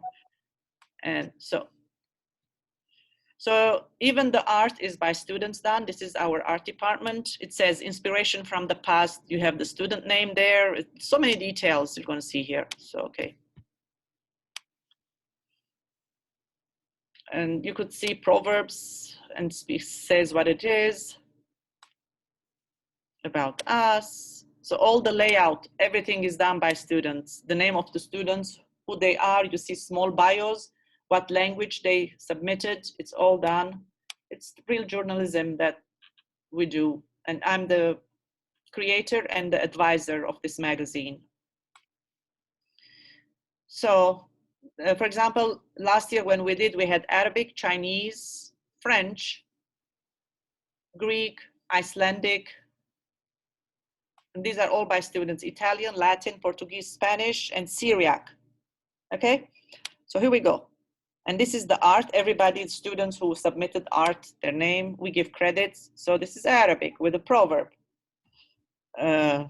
This is an artwork, Arabic proverb. So here we go. So my student wrote this, this poem in Arabic, okay? So he is reading it because he wanted to, sorry. Come on, go back. Sorry, my screen is, okay. Let's listen. محمود درويش. نمشي على جسري. محمود درويش. تصابين مثلي برحلة طير، ويحدث ذلك بعد ظهيرتي، حيث تقولين خذني إلى نهري يا أجنبي إلى نهري. So he took Mahmoud Darwish's poem. Okay, he is reciting. This is my student, Dylan Ofori. You can see his name. And Dylan got the gold medal in Arabic poetry recitation here in Connecticut, called National Competition for Arabic by heart.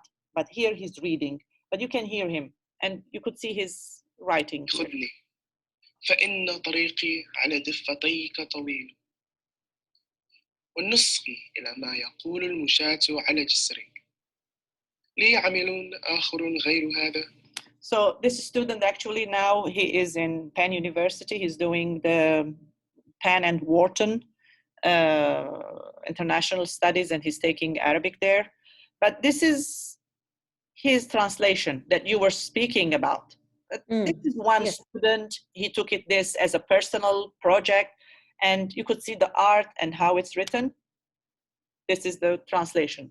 And of course, there are, I have in other years, there is the typing, the poem is typed. Now here we did not type it because there is a copyright issue. Any work of artists we cannot publish if it's after 1923. So he is reciting it, and he has got a gold medal on this recitation actually. But for example, this is Chinese. So you can see the Chinese here, the English here. This, not the whole class does this. These are individual small projects, but the compilation, I have put all this together and we entered the competition. You could see the art from the art department in French. Some of it you will see a song. So Mimi, you create it as a magazine and then you send it. Yes. And they have it for university students as well, because if you are in university from all over the world, people can enter this this competition. So what I'm trying to say to you, besides teaching the language, I do creative work, and I do have another magazine that I work, which is called the Orient Express. That is all in English. We speak about the Arab world, how, you know, the Orient Express was the train that connected West with East. And that's how this magazine, I know it's colonialism and all that we can go to, but still, exactly, and the Orientalists and all that, but that's all about the Arab world, how the Arab world is connected with the West, and when we have West and East, how it is. Very interesting stories, all in English. We submit that as well as a historical, as a literary magazine, completely different, but again, I teach. Again, the whole point is teaching them about the Arab world. In class, MSA, but other things where I present them to the world, and this is on the website and the other magazine, and I can show you that. So you could see this one. Where is my Orient Express? I can show that. Sorry, I'm gonna close this. Come on.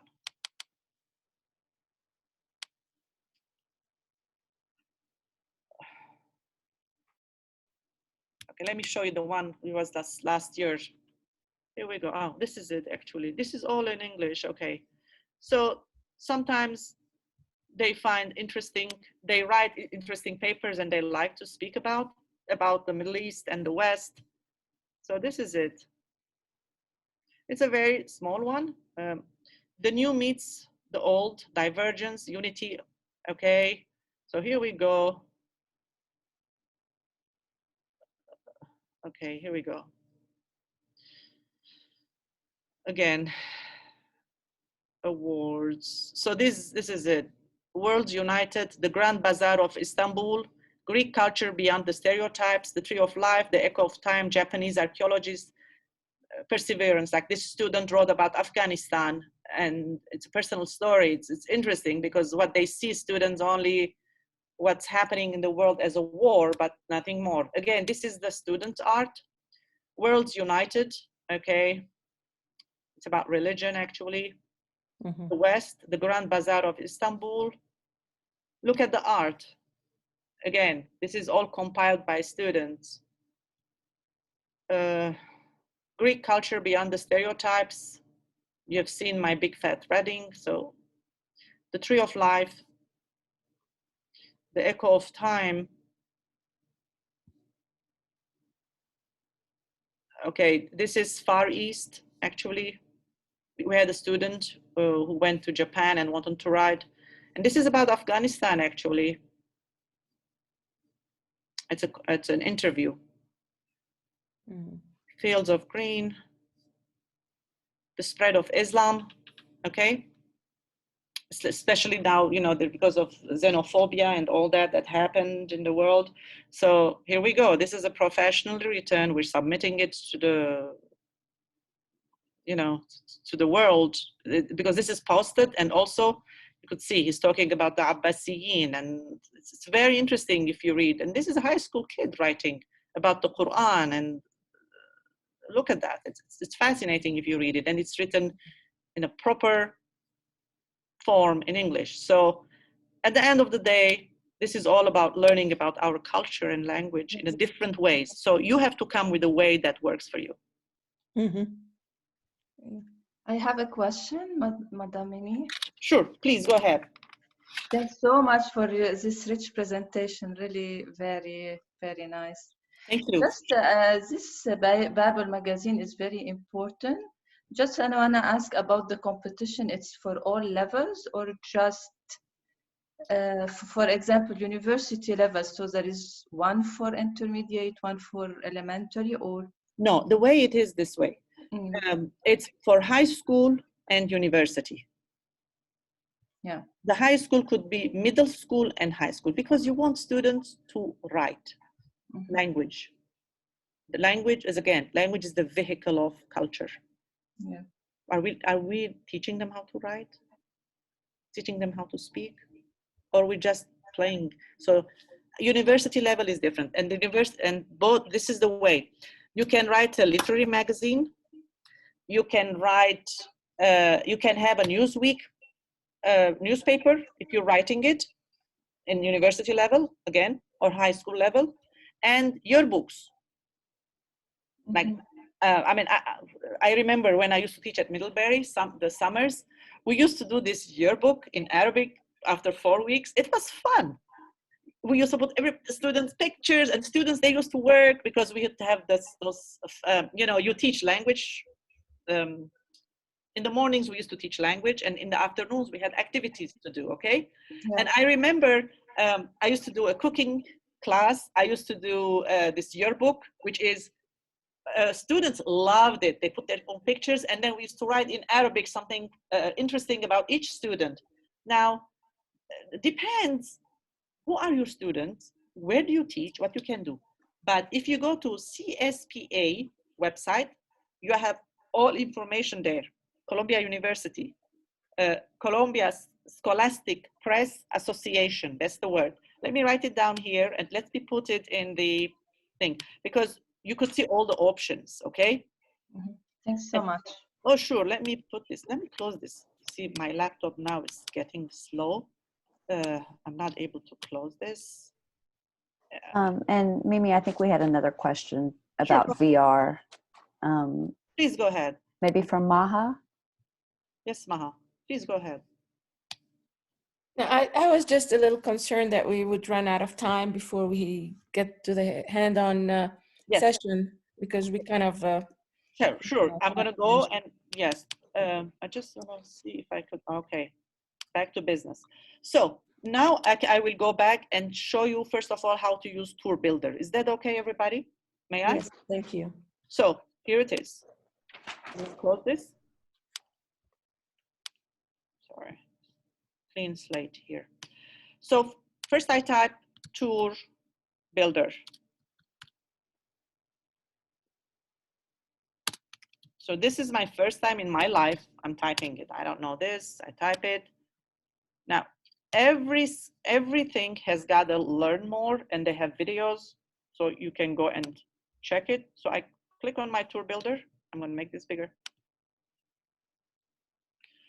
So I have created an account. If it asks you create an account, that's fine. But because my school we use a Gmail system, you see my name is here already. It's connected to my Gmail. I say create a tour. Very simple, create. So tour name, let's say I'm going to speak about Lebanon, okay? So I'm working, I say Lebanon, okay? Author's name, okay, Stada Mimi, okay. Create. So here we go. I'm going to write this in English for a minute.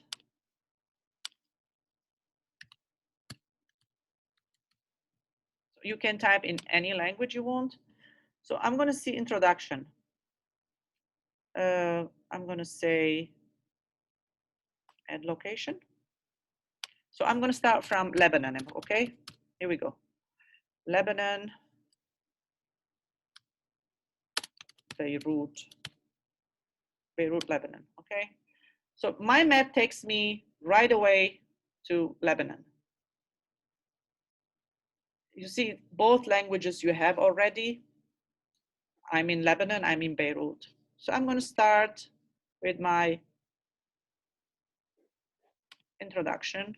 I said, I'm going to put a photo here because I'm a student. You say you're a student, you're going to speak about Lebanon. I want pictures, I want work. These are all my pictures, I'm sorry here. So you can have the image, search for images. That's what I'm going to do. I'm going to say Beirut, and you can type it both in languages, Arabic or whatever. So let's say I'm going to take a horizontal photo. I'm going to take actually, let's see. Let's say this is the city, okay? Now I can select. You see the picture is here. You can always delete it. You can always edit it. I can add more photos if I want to. You have all that. And here I can write whatever I want in Arabic. I can explain. And then maybe I am interested to take you to a place. I'm going to put a film in it. So I go to the website. I find my film. So let me do that. So here I'm going to say Lebanon, let's say let's see if they have 360-degree panorama, if they have. Maybe I'm a student, I'm going to show this. Do they have that video? Let's say, oh, they do have, look at this.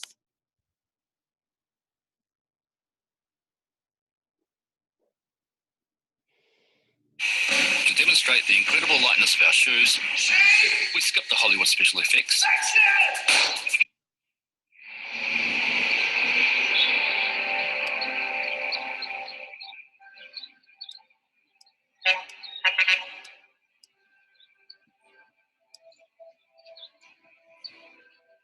So let's say I'm going to choose this. So I highlight this, I copy, because I want to show my students, my classmates, about a video before I start there. So I say link. You see, let's say here, I put this here. And here I'm going to say Lebanon, sorry, Lebanon 360 degrees, okay? Okay.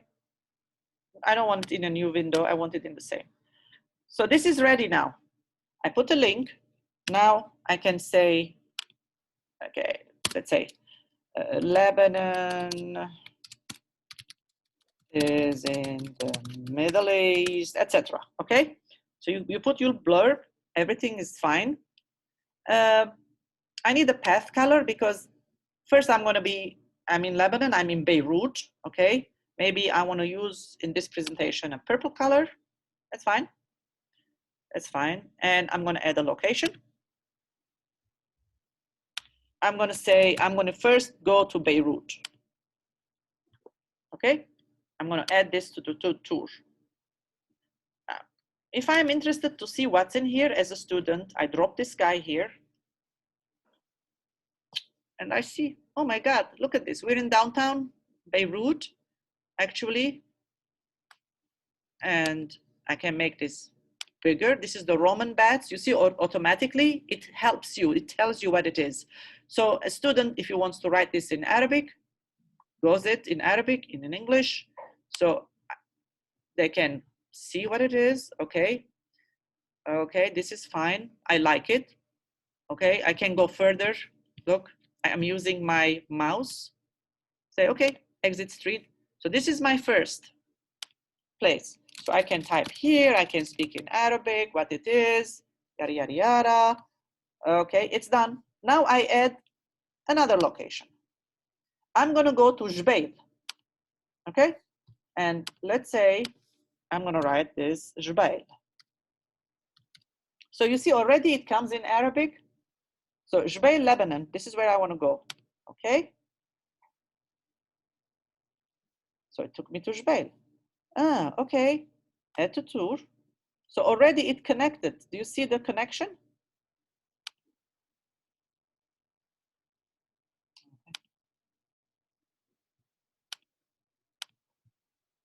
Okay.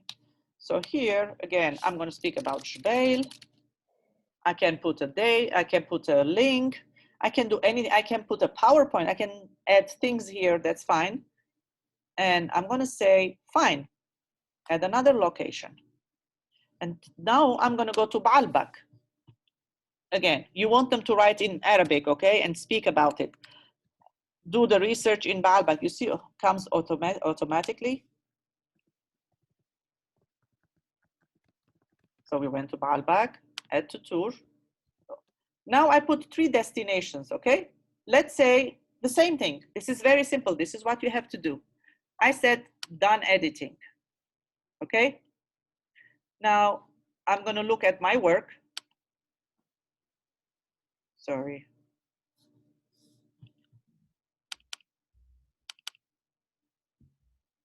We went to 3 cities, okay? So this is the bird's eye. I can go here. Look, all these blue things, you can go and watch what's in there. So for example, I'm gonna take this avatar and say, okay, let's go here. A little bit different. Okay? And look at it in a different way. What is this? It says here, somebody's personal picture. I'm not really interested, but still student, by looking and searching this, he could find all this information. So you see, finding different cities, connecting them, it's very simple. This is what you have to do. Now, let's say it says Tour Builder will be shut down in July 2021. I got this email from them, but I'm going to keep my work here. It says export to Earth because Earth is going to be the one that we're going to use it. So export tour to Earth. They're going to send me an email, and it's already, you see, the export of your tour to Google Earth is now in progress. Check your inbox soon for an email. Now, because when I did my project, there was no such explanation that it should be in July. There was nothing. This is new. They did it beginning of last month. I received it. So today when I was showing my students' work, this is what you were seeing. The picture here, the explanation here. I even put a film, which they did not do it. I showed the film. Look how it goes to the film.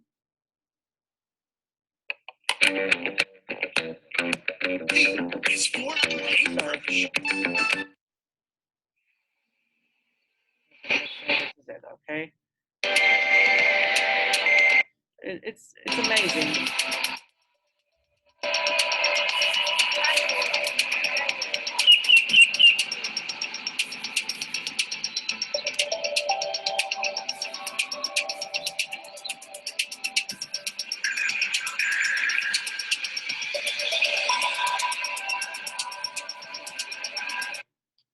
So I'm going to open my email box now because, again, you're going to keep these films because right now you're working on Tour Builder because that's what I'm showing today, but Expedition is very simple as well.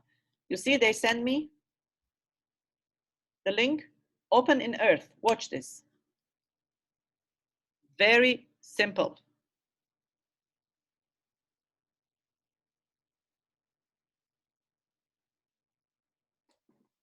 One second, it's taking time. It's a big folder, so still it's filling it in.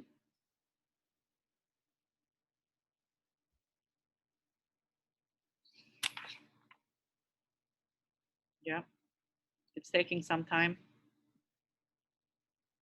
Here we go. Dr. Forster, do you see it? It's the same thing. And it says here. So you can edit it, you can work. And here you see I'm using two software actually because Tour Builder, perhaps it's gonna finish by July, but I can still work in Tour Builder and send it here or just work in this Expedition. It says a watch tutorial. It's exactly the same as Google Tour Builder and it has more features, but this is what we're looking at. Any questions about the Tour Builder? Because I'm going to show Piktochart as well. Is this okay? It's fine, yes. Can you, Please go ahead, yes. can you micro focus on certain vocabulary, like go find a coffee shop on Hamra Street? So, you know, just to teach the word coffee shop in a real context. And yes, you can do it. You want me to show that? Yeah, if you would. Absolutely, absolutely. Here we go. Let's go. Sorry. Let's go to Tour Builder. Someone also asked a question. If you enter in the search term in Arabic versus English, does it give you different results? I think the results are the same. The results are the same because what they have included on this, the Tour Builder or the Google apps that we're using, it's going to be the same. So let's go to create a tour. Okay, let's say testing. Mimi. Okay, because they're going to ask you this question all the time. Let me open this. Create a tour. So we said Makha. Let's see. We're going to Lebanon here. Let's put it again. In Lebanon, Beirut. But I'm going to write now in. Oh, sorry. I wrote Beirut. So the question is, I'm going to go to Sharia Hamra. Am I right? I'm in Beirut. So I'm going to type Sharia Hamra. Sharia Hurriya. Look, already it's opening things, but it's in Jordan. And I'm going to go to Lebanon. Sharia Al-Hamra.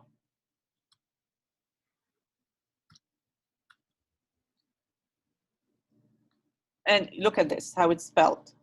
And Beirut, Lebanon, you see? Already, without finishing, it's showing me. Now, I want my student to go there and see what is available. So all these blue places, I think that's what's available, but here I'm going to drop it. 1 second.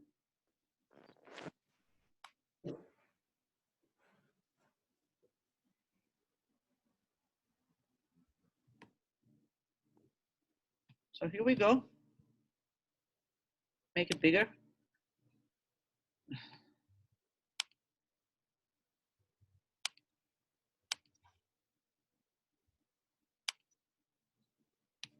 Now, you're going to find that some places,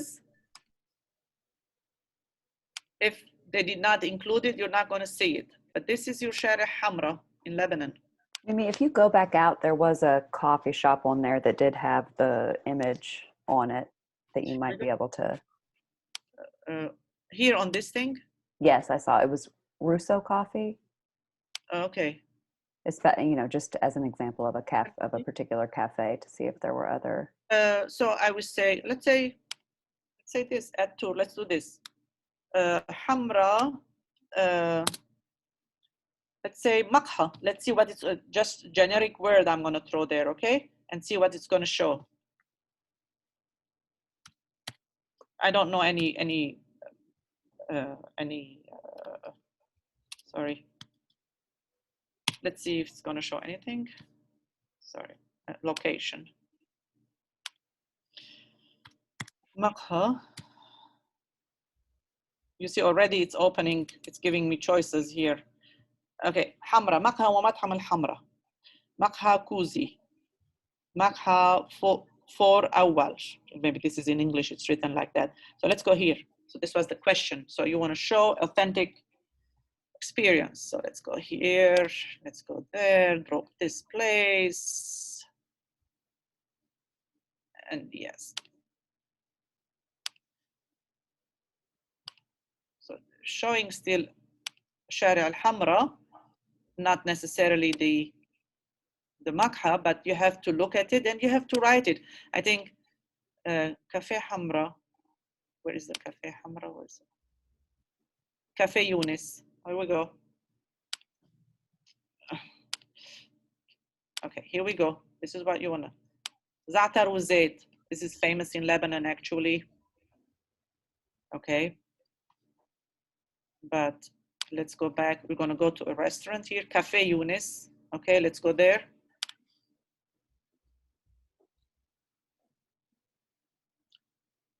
Here we go, people are sitting outside. Where we're going, yeah, this is a very posh place.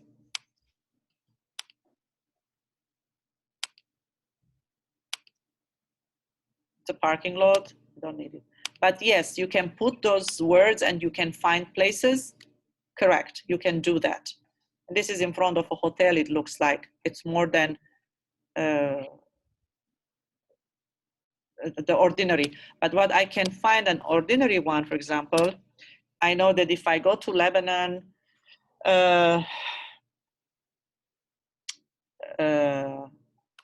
let's say, cafe in Beirut.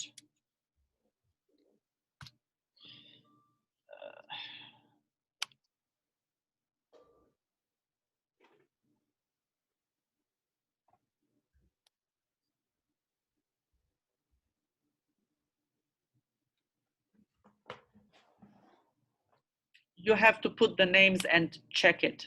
This is a different place. It doesn't show the cafe here. But let's go to cafe in Hamra. Cafe near Hamra, cafe near Hamra Mosque, cafe in the Bay. Because this is the famous place nowadays in Beirut. Actually, the Zaytuni Bay, where all our cafes are, because before the war it was Hamra, yes, but now this is it. This is the place that we go now, Zaytuni Bay already, it says here. The whole place is full of cafes. And make it bigger. There is a cafe trottoir here and you can walk as well.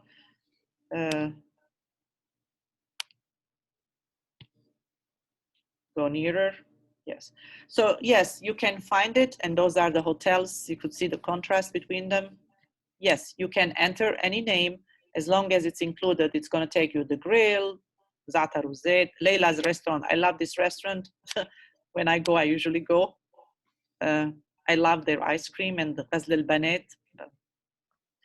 Okay, it's not, it's not take you. I didn't put the avatar in the right place.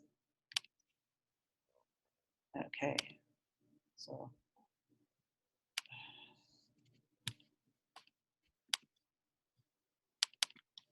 So Mimi, are these live images or?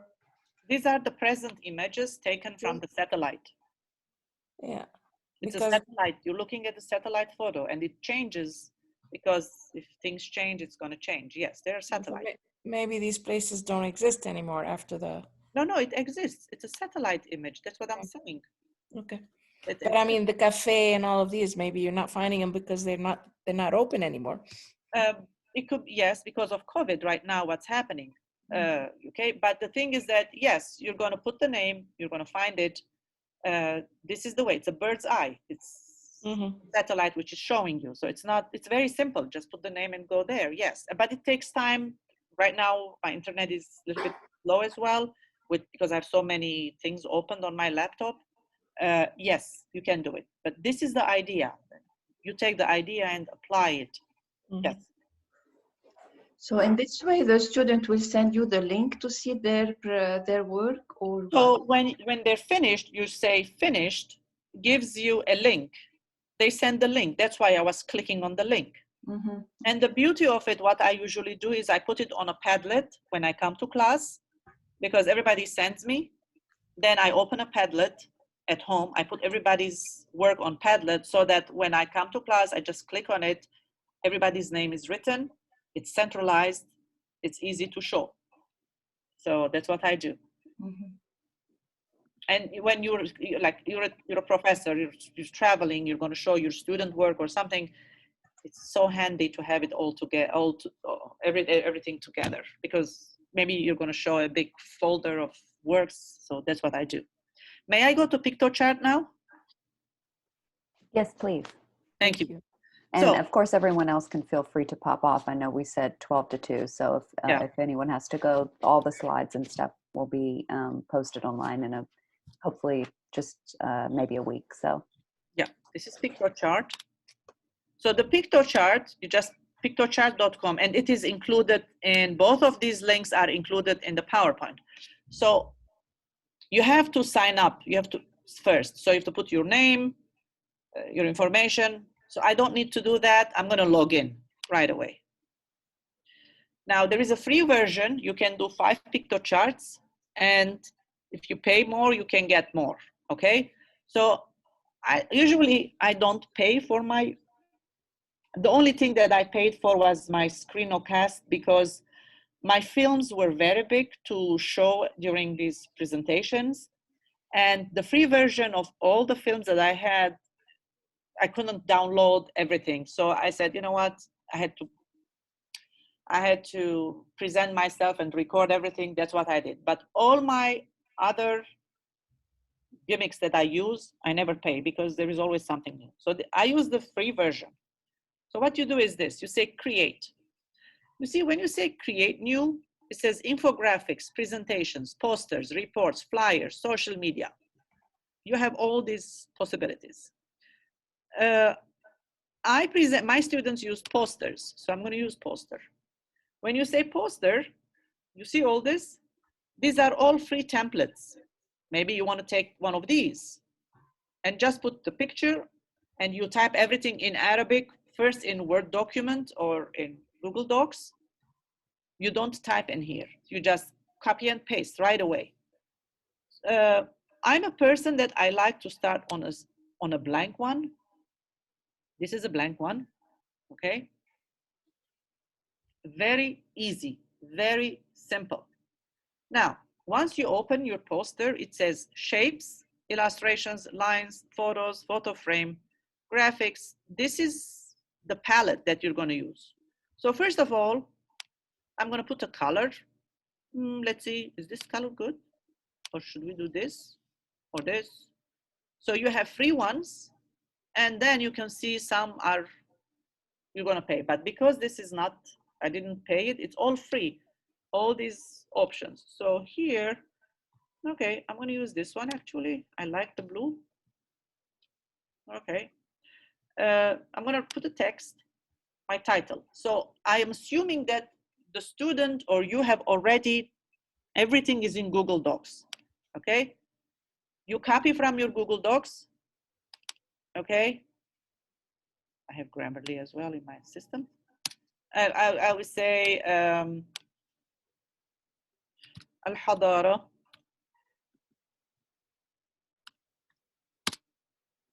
العربية. Okay, put it here. So, but don't forget, you already typed this, but now I'm showing it to you. So maybe this, now I put it, look how easy it is. I would say, you know what? Okay, I'm gonna make this smaller actually, or bigger, goes bigger, smaller, okay. And also, I like to do this. It's like Word document actually. Select all. And maybe I'm gonna change the color here. I'm gonna write my title in ink. Okay, I did this. Now, I'm gonna put a body. So let's say you wrote a paragraph, okay? Of course, this is all in your Google Docs. You copy, you bring it here, okay. Move it any place you want. Maybe I want to turn this a little bit. I'm gonna put it like this, let's say, but I'm showing you the choices, okay? It's like working in Google. So you have this, I say Command A, get out, Command A, right click I did, select all, okay, take this, Command A. Now this, actually, I'm gonna change the color here, let's say, I'm gonna do this, I'm gonna make this bigger, okay. I'm gonna use a different layout, I come here, okay, this is Arabic, right to left, but then this is too small, okay? I still wanna change it, make it bigger. Now, this is Arabic, I'm gonna put it on the right-hand side, and now I'm gonna insert a photo. So here it says, graphics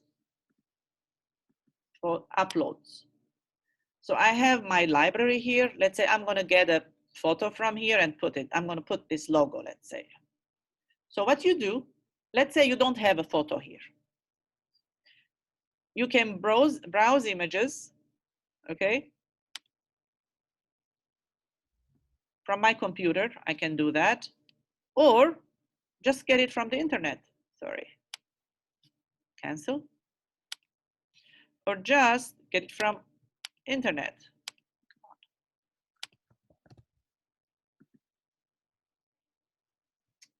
Okay, just let's say this.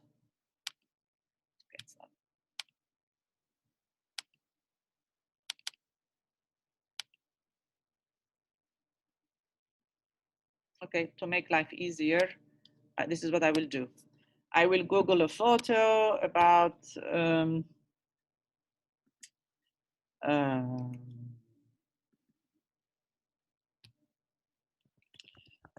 العلم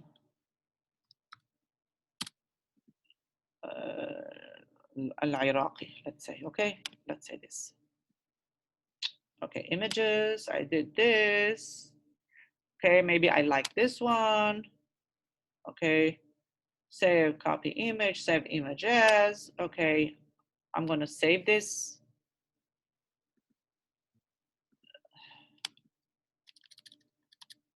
Save as Harlem.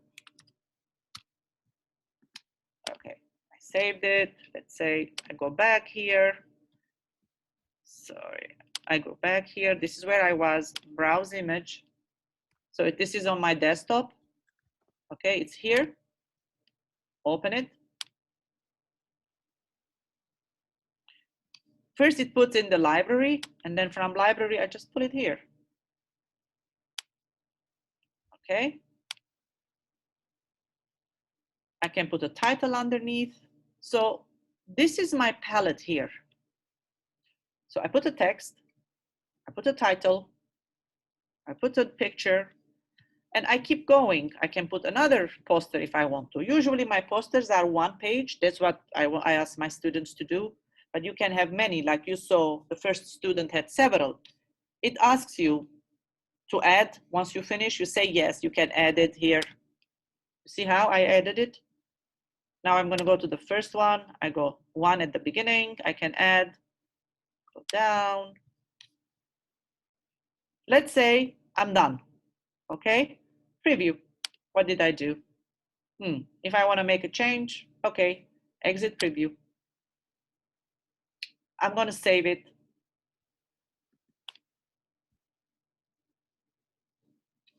And I can show you, if you want to, some other examples of my students.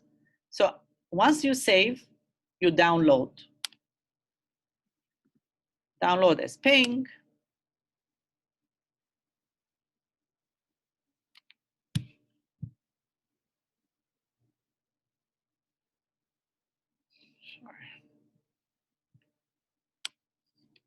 Okay, this is it.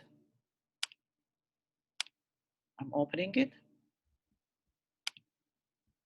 Open it. It's already, sorry. So of course, I put a blank one here. It's 2 pages. This is it.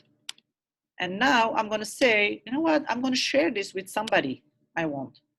I can say share, or the one that I downloaded, I can send that, just put it in an email, or just, okay, I don't want to do this. I don't want to open it. I just can copy this and send it to my teacher to see what it is. So the way I presented today, I asked them to download them, attach them to their emails so that I can take it, because they own it. I can take it and then put it in a PowerPoint, put it in any place I want, then I can own it. Very simple. And it has so many features. You can have infographics. You can have posters. You can do a lot of things with this very simple program, and you don't have to buy it. As long as you do 5 of them and then delete them, that's fine. Because once you download this, then you have like a PDF form of it, or done, and then you can put it and then clean your folders here, and you don't need to buy this program. It's a very powerful program that I use. Any questions?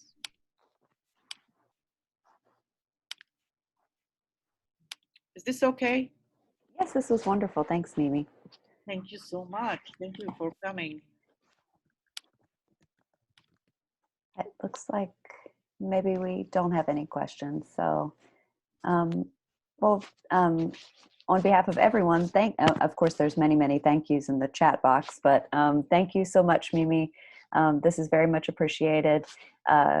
I will, of course, have the recording, and I will send it to you, Mimi, as a file, and it will be posted on the website of the Institute for Middle East Studies, which has a separate Arabic Teachers Council page that has the previous workshops that we've hosted, as well as material from this workshop will be there soon. Thanks everyone so much for joining us this Saturday. And thank you so much also, Mimi. It was really wonderful, and I learned a lot, even though I don't teach Arabic. I teach regular classes on Middle East studies. So thanks everyone so much for attending, and hope to see you at our next workshop, which will be in January. Thank you so much. And happy holiday season to you, Mimi, and to everyone else. Thank you. Thank you all. Thank you. Thank you all. Bye. Bye-bye.